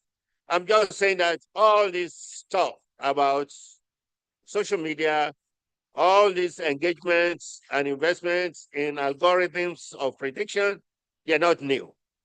Way back, there had been attempts which perhaps did not go to build effective business models. What is novel today is the scale, the ubiquity, and the granularity of data extraction. Social media platforms and many AI applications are built on business models that treat users not as citizens, but as sources of behavioral surplus. The implications for Nigeria and other African countries are profound, in my opinion. While Western Asian corporations own the infrastructure, the data centers, cloud platforms, all the systems, African population provides much of the raw data for behavioral data mining. This dynamic has been described as data colonialism, a new form of extraction in which everyday life becomes a resource controlled from elsewhere. Now, for democracy, this means that electoral campaign, issue advocacy, and even religious mobilization can be shaped by actors who control the tools for micro-targeting and sentiment engineering. For development, it means that the continent risks being locked into a dependent relationship where value generated from African data primarily accrues elsewhere. So permit me to highlight 3 consequences particularly relevant for democratic power in Nigeria from Zubov's work. One is what she calls behavioral modification. This is so evident for those who suffer under the tyranny of WhatsApp and other social platforms that have now been transformed to stages of like a cage fight. Just go on WhatsApp and see how people, Instagram, how they are abusing each other.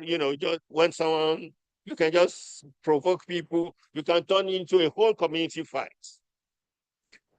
And Zubov is saying that this behavioral modification is not accidental, it's implicit in the whole structural definition of social media. And indeed, I think we saw that so evidently when Mike Zuckerberg came to Congress and one of the staff had to reveal that, yes, we are actually encouraged to gin up the algorithms in a way that enslave people.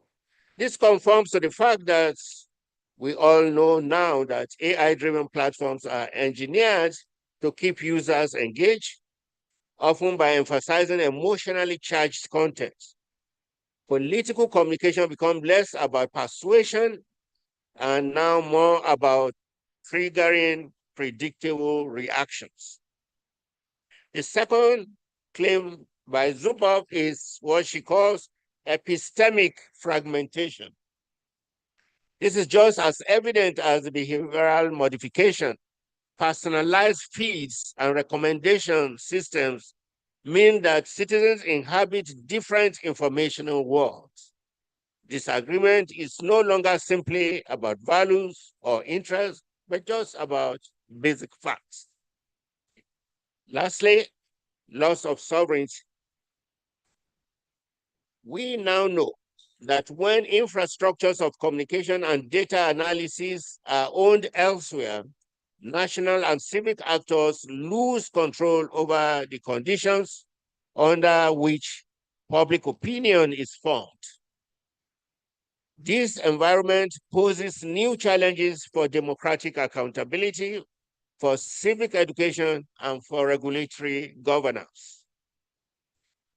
How then are social media and AI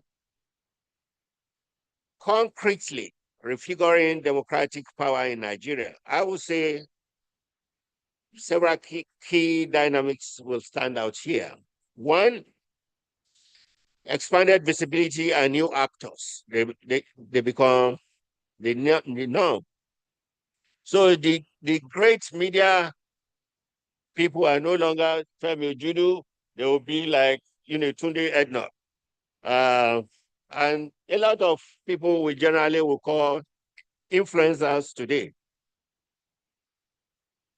So first, digital platforms have lowered barriers to entry into public discourse. Youth movements, feminist collectives, regional activists, and marginalized community can speak in their own voices, circumventing traditional gatekeepers. The EndSARS protest made visible a generation's anger at police brutality and wider governance failures using hashtags, live streams, and global solidarity campaigns. This expanded visibility redistributed symbolic power. It challenged established media houses, party hierarchies, and state actors who once monopolized the means of public communication. In this sense, AI enhanced social media can democratize attention. At the same time, political elites have quickly learned to exploit these platforms. Armies of trolls, bots, and paid influencers deploy targeted disinformation and propaganda during electoral cycles. AI-generated images, deepfakes, and synthetic text increasingly complicate efforts to verify information. I'll just give you some real-life example here. During the EndSARS problem or crisis, the Nigerian government found itself caught in a quagmire. They didn't understand where the floods of tweets were just raining into the country, and unable to resolve this problematic, so they reached out to the Israeli government, code word for it, Israeli intelligence, who helped them resolve the thing. And they found out that 1 million tweets were coming into Nigeria every other hour, but it's not from people who you imagine were part of the people who were really campaigning to end. These tweets were originating from Estonia, far away near Russia. But this is the nature and the challenge of how, the new digital age and the contradiction that it poses for us. So ethnic and religious sentiments are weaponized to inflame fears and resentment. Algorithm systems optimized for disengagement rather than truth often amplify the most divisive content.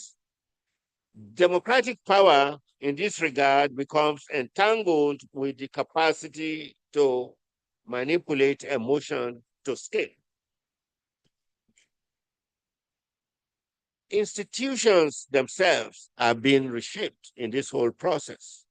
Electoral commissions must now manage not only physical polling process, but also digital information environments. Courts confront new questions about online speech and evidence. Political parties organize around war rooms that monitor online sentiments in real time. I want to pose a very simple question.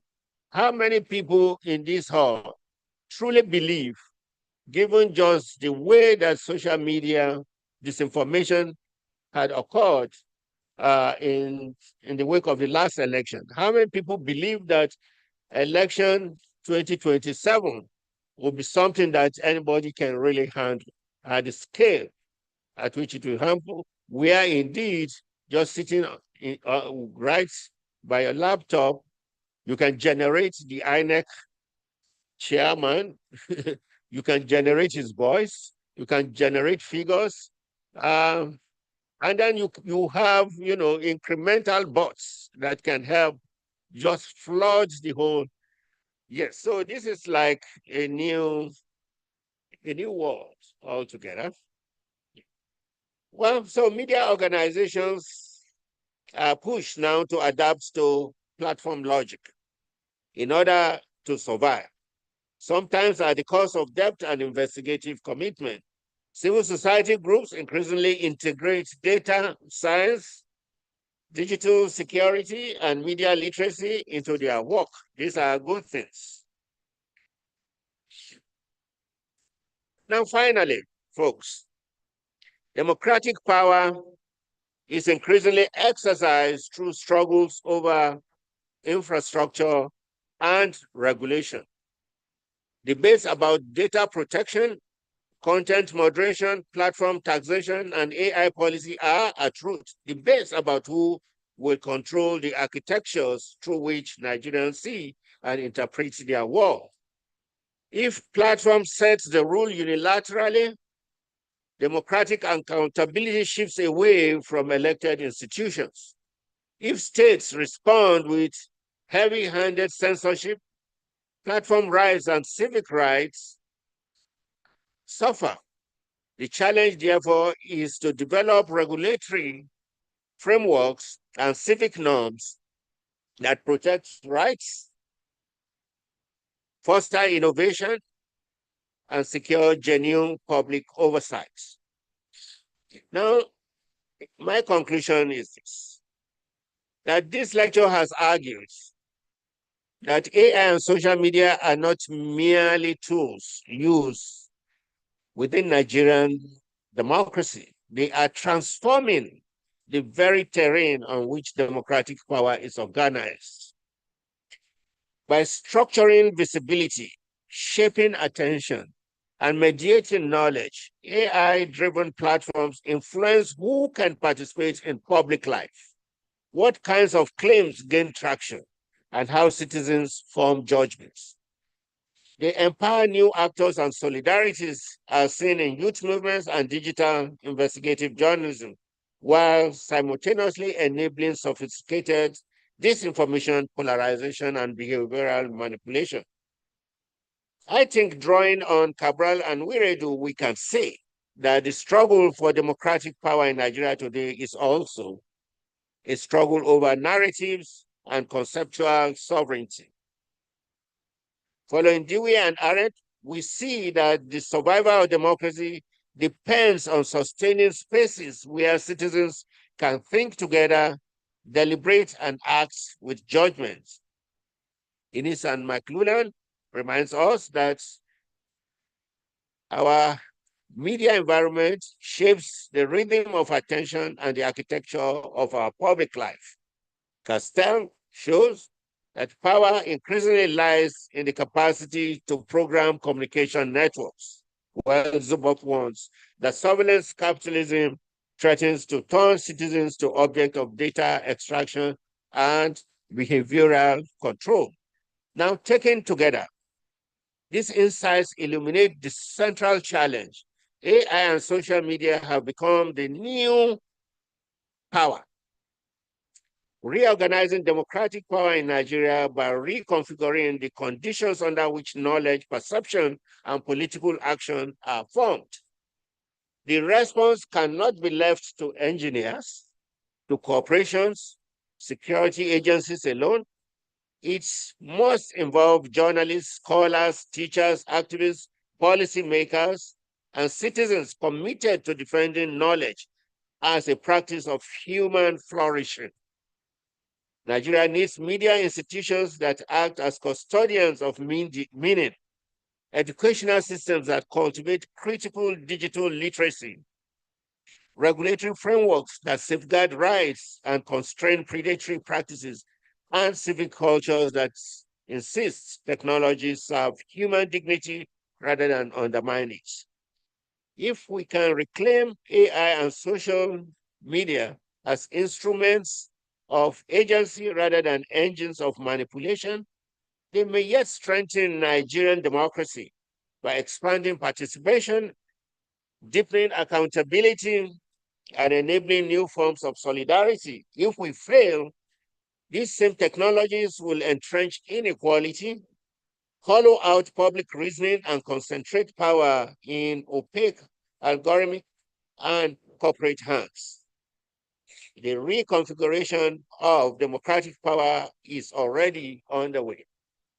The urgent task before Nigeria is to ensure that this transformation bends towards freedom, justice, and a more thoughtful public life.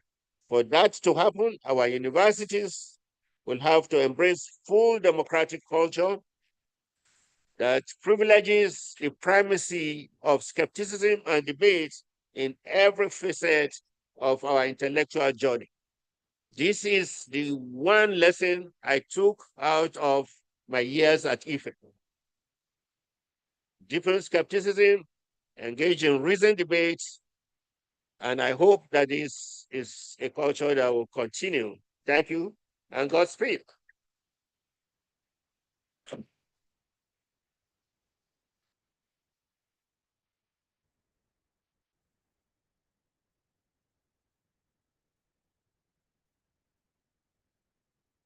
Keep clapping for him.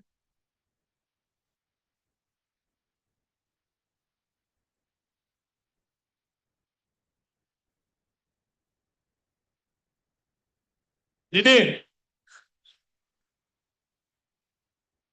It is good that the two DVCs are here.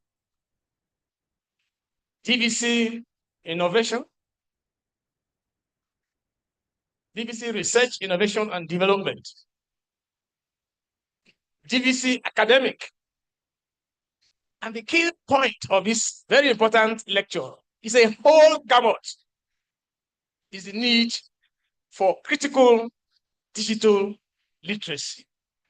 Critical digital literacy, because we're in a world, we're in a new world where truth is no longer truth, what we call post-truth. And through technology, anything is possible. 10 minutes before I came to this place, I was watching, the telly. And then two unserious guys. One, his name is Mr. Macrody. Another one is UGM.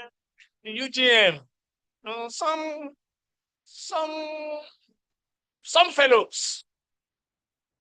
But they call them, they are described, as influencers.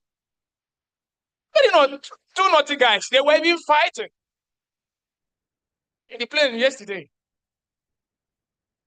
But they have followers.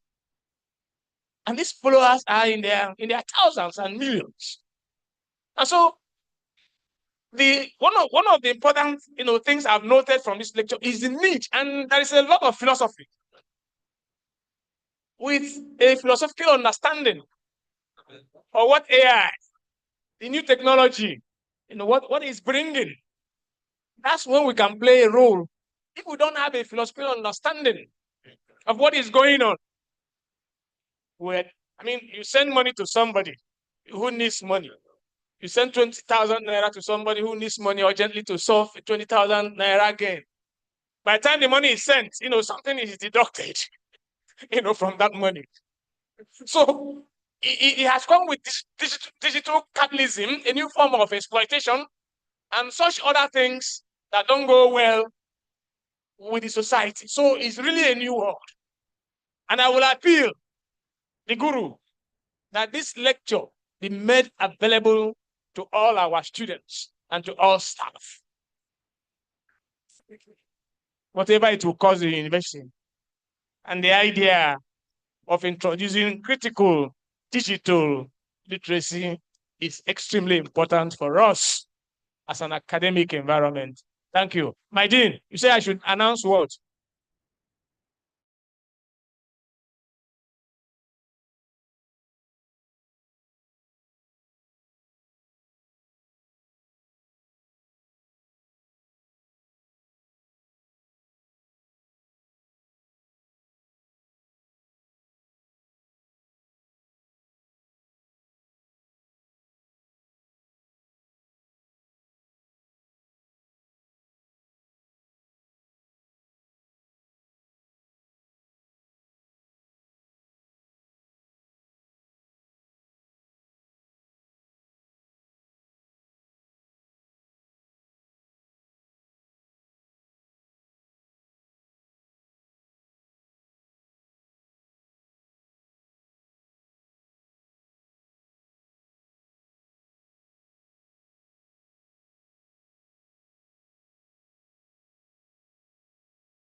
Mute.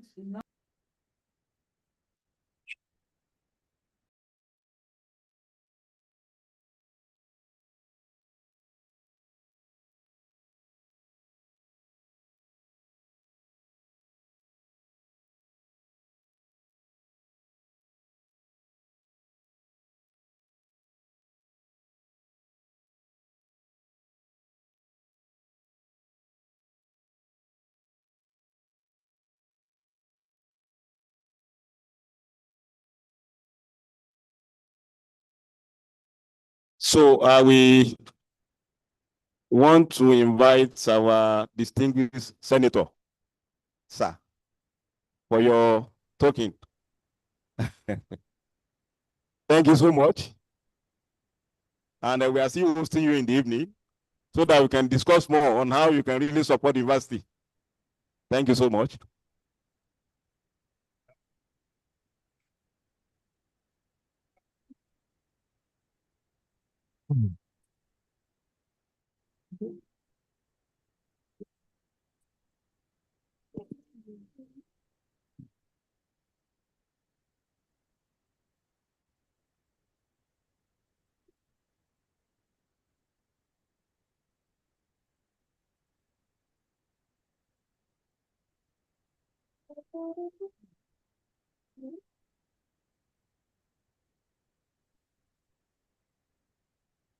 Thank you very much. I do appreciate this.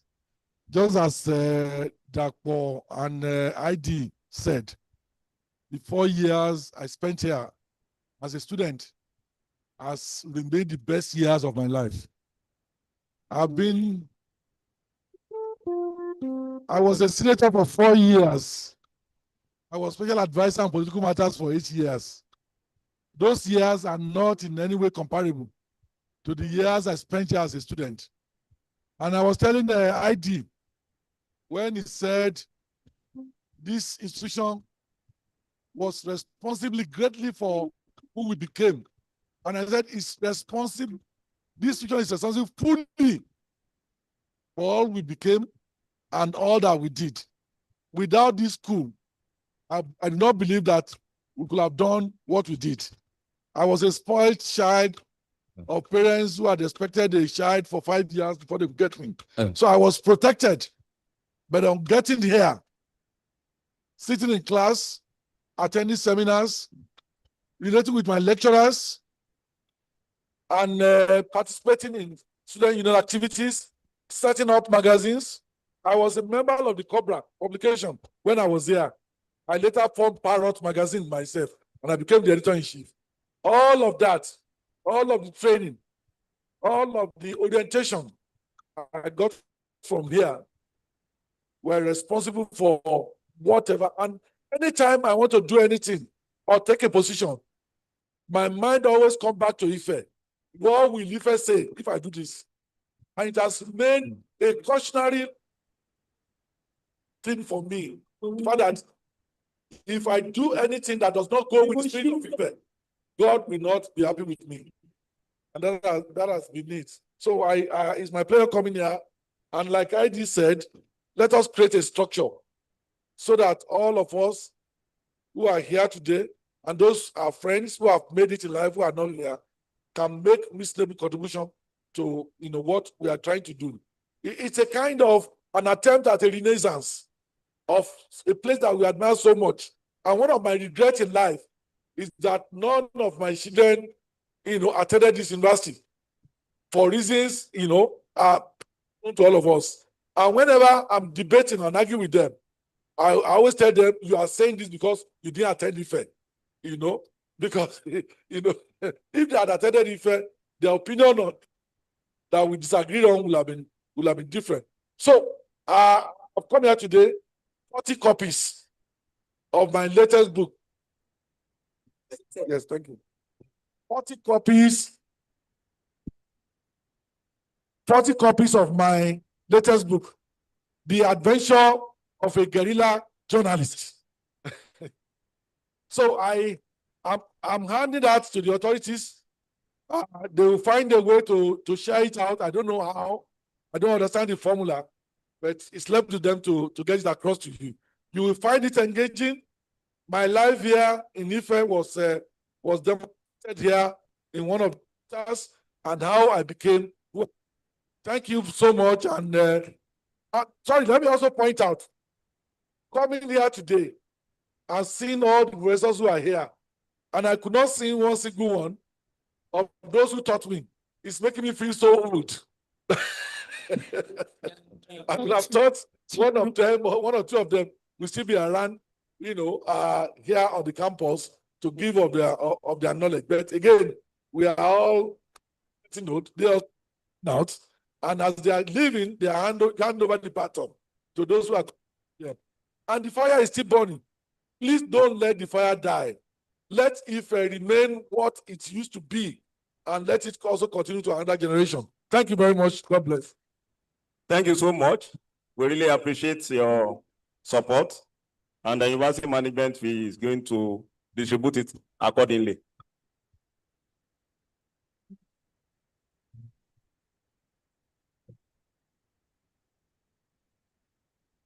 So the next one is Chairman.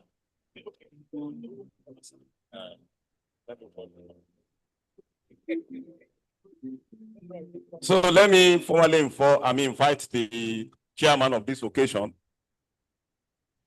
The chairman of this occasion,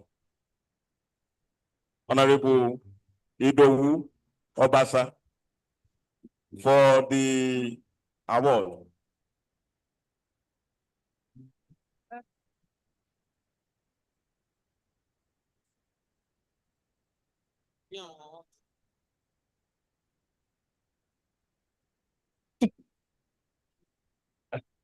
Great effect. This award presented by Faculty of Arts, Obafemi Awolowo University Ile-Ife, to Honorable Idowu Obasa as the chairman of the distinguished lecture of the Faculty of Arts. Congratulations, sir. Congratulations, sir. Adúpẹ́ bàbá fún orílẹ̀ rẹ̀. Adúpẹ́ bàbá fún orílẹ̀ rẹ̀. Ìgbà táyé kú, ẹ̀yin ló ṣàtọ̀. Ìgbà táyé kú, ẹ̀yin ló ṣàtọ̀. Jésù amúre, ẹ kú ìtọ́jú. This is from the Vice Chancellor of the university. Tọ́jú Faculty. ẹ ṣé gan-an ni. Ẹ kú ìtọ́jú mi, ọmọ rẹ̀. Adúpẹ́ bàbá fún orílẹ̀ rẹ̀. Adúpẹ́ bàbá fún orílẹ̀ rẹ̀. Ìgbà táyé kan wá, ẹ̀yin ló ṣàtọ̀. Ìgbà táyé kan wá, ẹ̀yin ló ṣàtọ̀. Jésù ọmọ rẹ̀, ẹ kú ìtọ́jú mi, ẹ ṣé gan-an ni. Ẹ kú ìtọ́jú mi, ọmọ rẹ̀. Yeah. Ẹ ṣé gan-an ni. So our guest lecturer. Let me also, on behalf of the Vice Chancellor, appreciate your lecture. And we are promising that the soft copy of that lecture will go onto our website so that the students can also download copies of that, their own reading. Again, we want to thank you for that wonderful lecture. And then we've mandated the dean of the faculty to come up with a community with respect to this lecture so that the management will look at it and see how to implement a lot of your requests. Once again, I want to thank you. So you have an award. Appreciate This is an award presented by Faculty of Arts, Obafemi Awolowo University Ile-Ife, to Mr. Dapo Yomi. Congratulations, sir. Chile, Chile, open the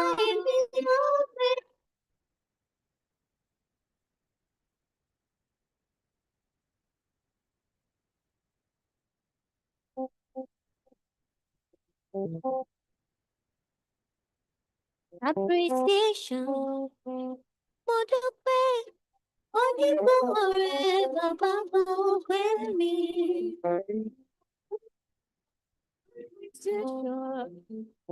Mo dúpẹ́ bàbá mo pẹ́ mi. Ìjìnlẹ̀ nínú ìjìnlẹ̀. Ẹ ṣeun. Ìjìnlẹ̀ nínú ìjìnlẹ̀. Ẹ ṣeun. Ìjìnlẹ̀ nínú ìjìnlẹ̀. Ẹ màmá ṣe. Ìjìnlẹ̀ nínú ìjìnlẹ̀. Ẹ ṣeun. Àná mi sọ̀rọ̀. Ẹ ṣeun. Nínú mi sọ̀rọ̀. Ọ̀la mi á sọ̀rọ̀. Ẹ ṣeun. Ìjìnlẹ̀ nínú ìjìnlẹ̀. Ìjìnlẹ̀ nínú ìjìnlẹ̀. Ẹ màmá ṣe. Ìjìnlẹ̀ nínú ìjìnlẹ̀. Ẹ ṣeun. Àná sọ̀rọ̀. Ẹ ṣé bàbá. Àdúpẹ́ ibi tẹ́ ti bẹ̀rẹ̀ o. Àdúpẹ́ ibi tẹ́ mú wa dé. Àdúpẹ́ ibi tẹ́ mú wa lọ. Ẹ ṣé o. Thank you very much. We want to thank all our bodies. Please, Ìjìnlẹ̀ nínú ìjìnlẹ̀. Ẹ ṣeun o. we want to have the performance. And so, the performance from linguistic and African languages. Performance from the linguist and African is please.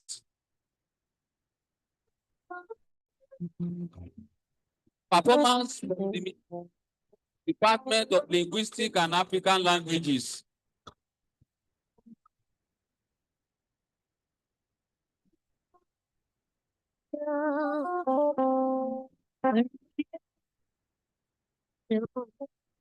Department of Dramatic Art to be ready. Hello.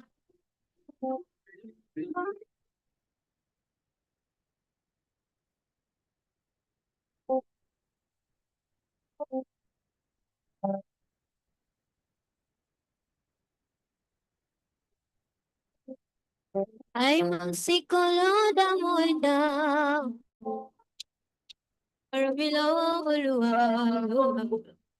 I'm a psicoloda moida. Shri.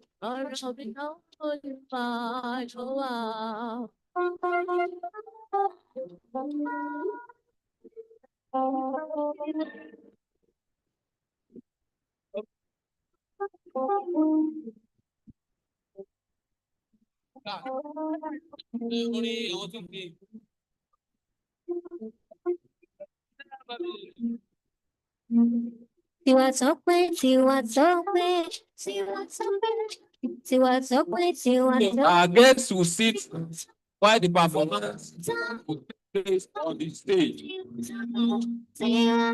Baba Buraki, you are there.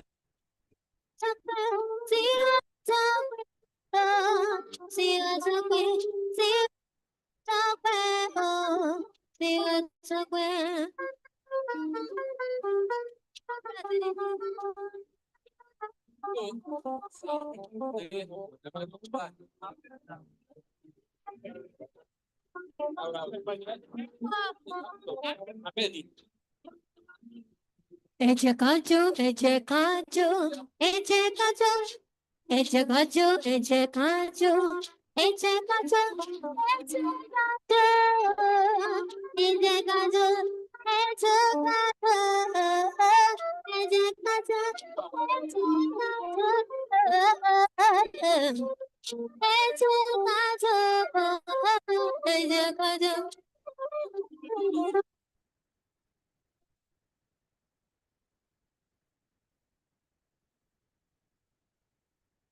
Department of Linguistics and African Languages. We're expecting your performance. Okay. Department of Dramatic Arts, you stand by. See what's up with you, what's up with, see what's up with, see what's up with you, what's up with, see what's up with, stop it.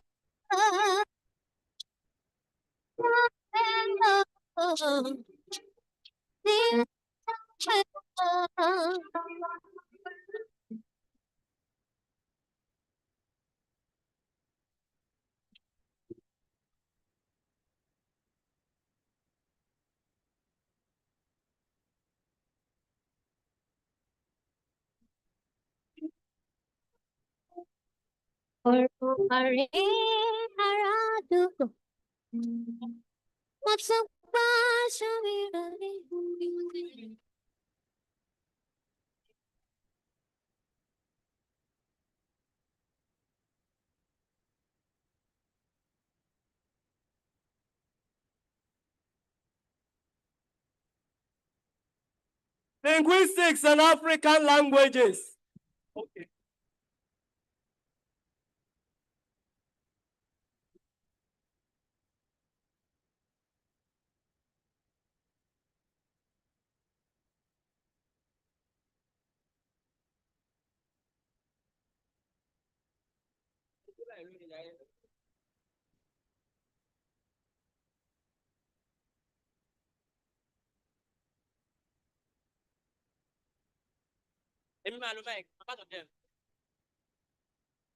Where is the Wi-Fi? No.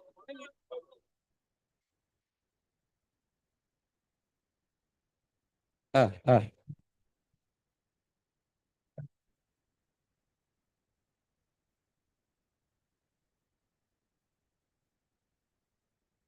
Akala. Ah, yeah.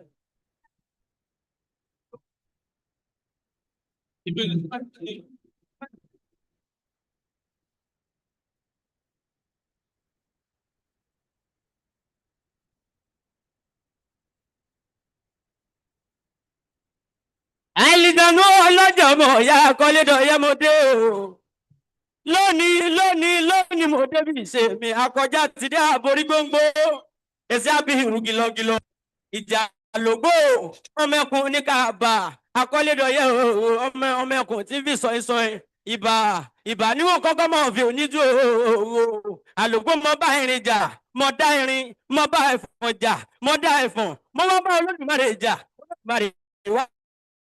Ṣẹ̀dá mi wálé ayé ìbà fún Olódùmarè ọba mọ̀rímọ̀rí ọba láwọn tí mọ̀ yàn òkìkí ọ̀kàkà Olódùmarè ọba ọlọ́wọ́ gbọgbọ́ tíjọmọ rẹ̀ lọ́fìn àríbọ̀lọ́ Olódùmarè títí ẹ máa gbọ́ àwọn àríbà lọ́wọ́ àwọn tí Olódùmarè gbélé ayé ní ọwọ́ àtẹ̀lẹ́jọ́ kan bàbá àríbà lọ́wọ́ àwọn èèyàn tán ìbà ń gbogbo ládé ọba tó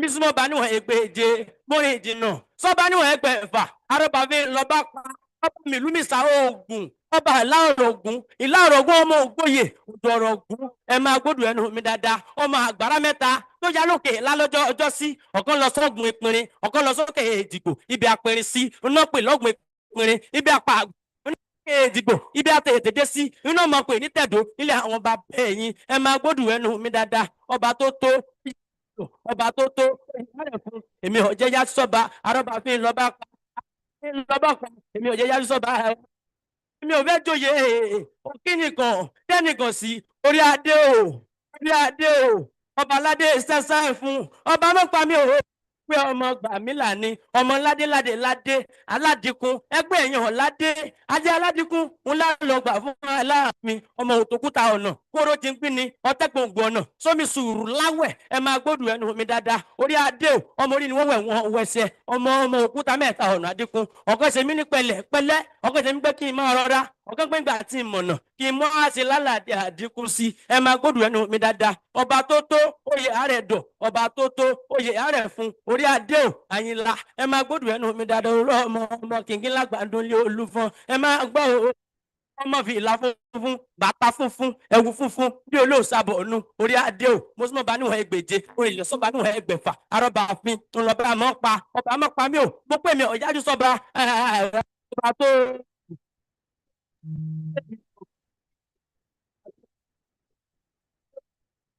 Ọba tó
jẹ́ kárí ilé làwọn lọ àgbẹ̀ kan orúkọ jẹ́ kárí ilé àmọ́gà tó máa lọ lé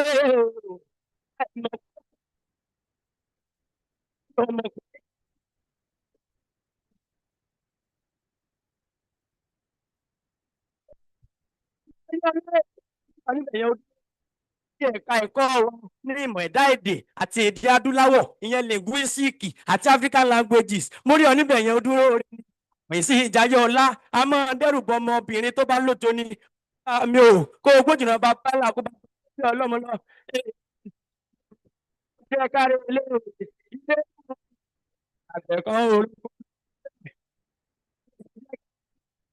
ilé náà àgbẹ̀ kan orúkọ jẹ́ ẹ̀kọ́ jẹ́ ilé náà àgbẹ̀ kan orúkọ ẹ jẹ́ ká ilé náà kan ògbórí ilé náà lọ àgbẹ̀ kan orúkọ kó gbàgbé ilé ẹ jẹ́ ká ilé náà náà jẹ́ owó kì í súná àgbẹ̀kùn kó gbójúná bàbá ó jẹ́ ọjà rẹ̀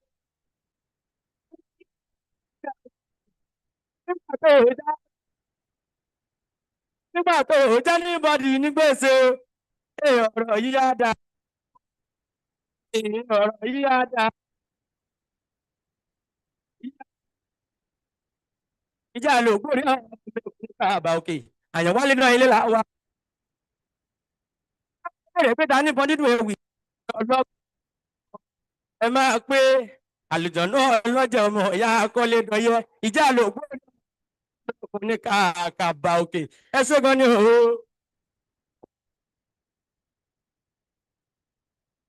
Greatest effect. This is how we do it in Obafemi Awolowo University. That is why we are great. This is the only African university. You ain't seen nothing yet. Now, dramatic arts.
Ọ̀pọ̀ ìbò fi nínú sẹ́wọ̀n ẹ̀rú bẹ̀rẹ̀.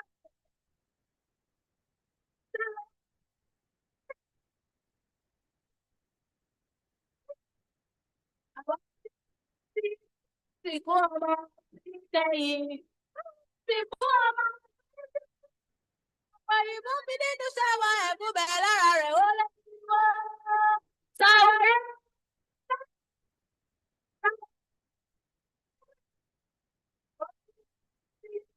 Sìnkú ọmọ nígbẹ̀yìn. Káwa máa sìnkú ọmọ ra gbójúlé.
Àwọn ọmọ wẹ́wẹ́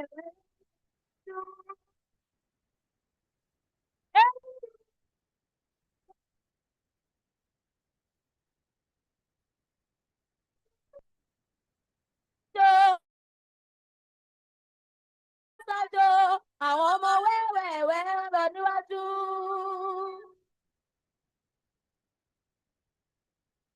Eré là ń fọmọ ayò ṣe eré ayò. Eré là ń fọmọ ayò ṣe eré ayò. Eré là ń fọmọ ayò ṣe ayò. Eré là ń fọmọ ayò ṣe ayò. Good morning, oh, how are you? Good morning, oh, how are you? Good morning, oh, how are you? Good morning, oh, how are you? Good morning, oh, how are you? Good morning, oh, how are you?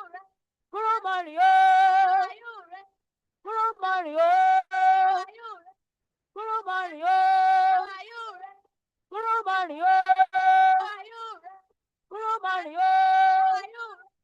Good morning, oh, how are you? Good morning, oh, how are you?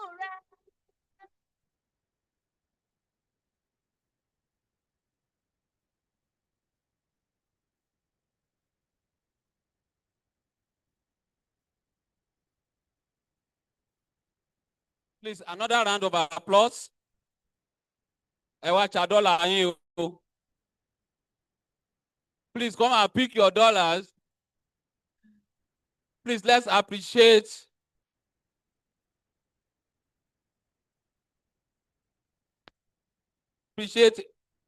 all the dramatic art students for this wonderful performance.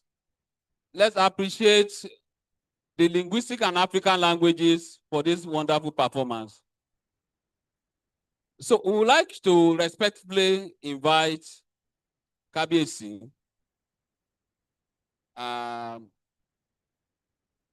It's very good when you have someone very knowledgeable, outspoken, and intellectual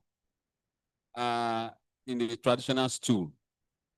And then anytime there is an opportunity to hear him speak, you learn from a royal throne. So on this note, I'd like to welcome Kabiyesi Alayelua, the Honorable of Okela, for his closing remarks.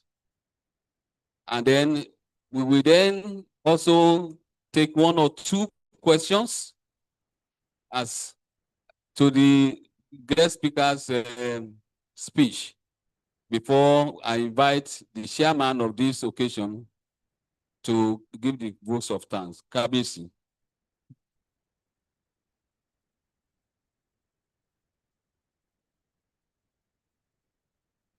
It's indeed a great honor for me to be here and to be in company of my old conspirators, brothers, and friends. Kabiyesi Awadiki, I thank you for being with us.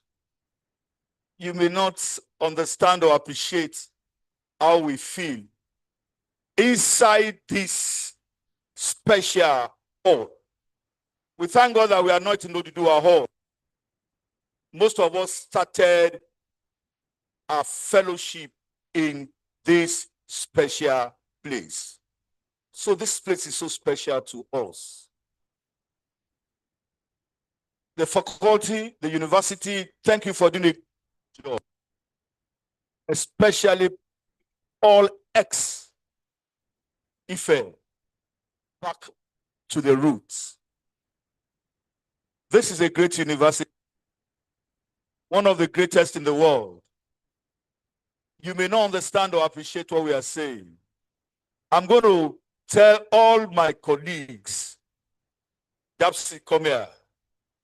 ID, Senator Murax, come here, please. Please look at the way ID is walking. Look at Dapo. Look at the senator. Look at Murax. It's unbelievable that we were once like you 45, 46 years ago. Agile, vibrant.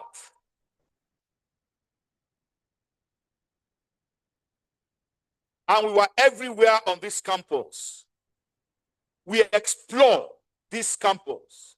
We knew everywhere on this campus. We had fun, the Ife style on this campus. There's no hidden parts on this campus that we did not navigate. Tell us, we know everything. And that is why we are who we are today. And we are just telling you, I say it all the time because I'm always excited when I'm in the midst of my future. I doubt if you are going to be around the next 40 years. We are so emphatic about it. We don't need it. Can you imagine? Because 40 years ago we were here. 45 years ago we were here. The next 40 years, it's going to be your turn. And keep the Ife tradition going. What we are unable to do, please do. We are coming back. I didn't go to school. I always tell people, I say it all the time. I didn't attend this university to be a king. Oba, no. But to the glory of God, I attended Ife. The spirit, the kind spirit, that anywhere you find yourself, you excel. So, 2006, I did all my degrees there, not for 4 years, they spent 4 years. I did all my degrees there. My first degree, 76 to 80, 4 years. My master's degree, 1981 to 83, 2 years. My LLB, 3 years. And with all my education, the best thing for me is now to be the Orokun of Okeila. I pray you come to Okeila. And I tell everybody, I tell every soul wherever I go, that is the best place in the world for me to be. Courtesy of Ife, that you are anywhere you are to build. You are everywhere you are to make that place prosper. Never must you be one of those that will tell people that Nigeria is jaga jaga. No way. Fix it. build it. Whatever we're unable to do, whatever our forebears were unable to do, please do.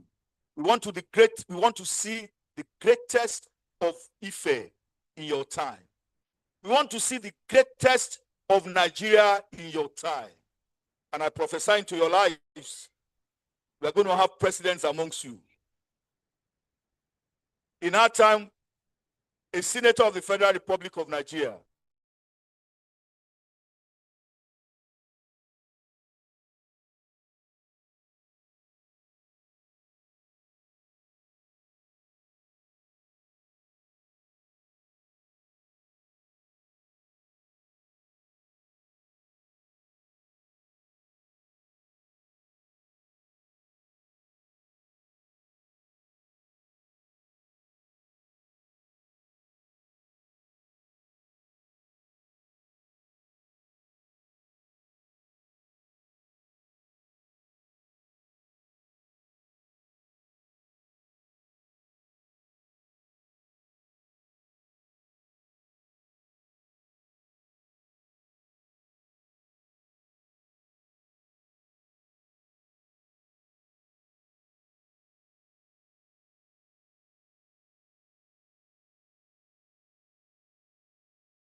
disappointments that are here recent times.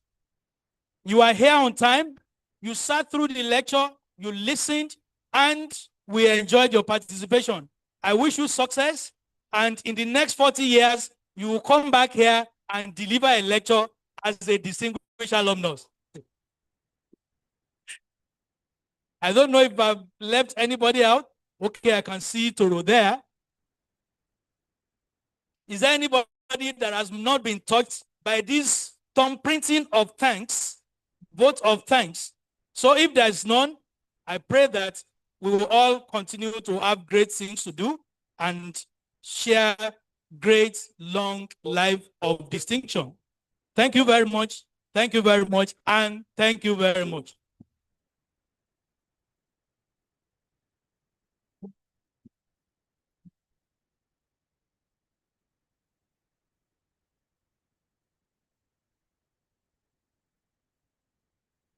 That is heaven.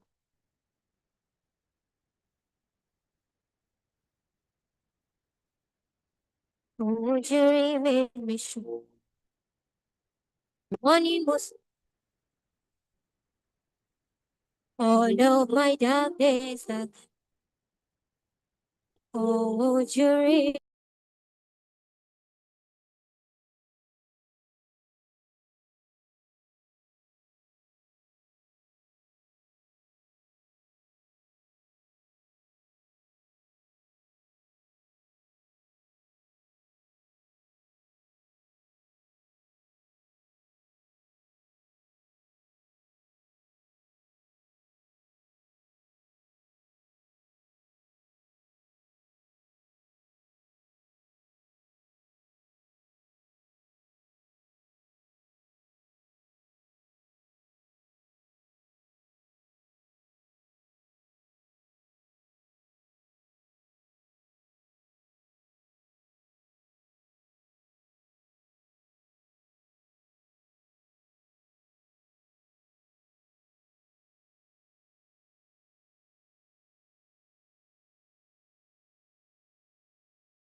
Many, many, many people. Many, many, many, many people. Many, many, many people. Many life is greener on the other side.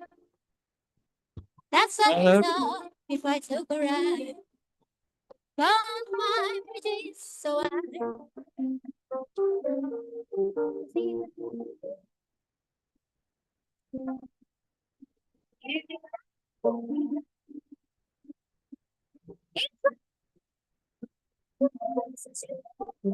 Surrounding my home.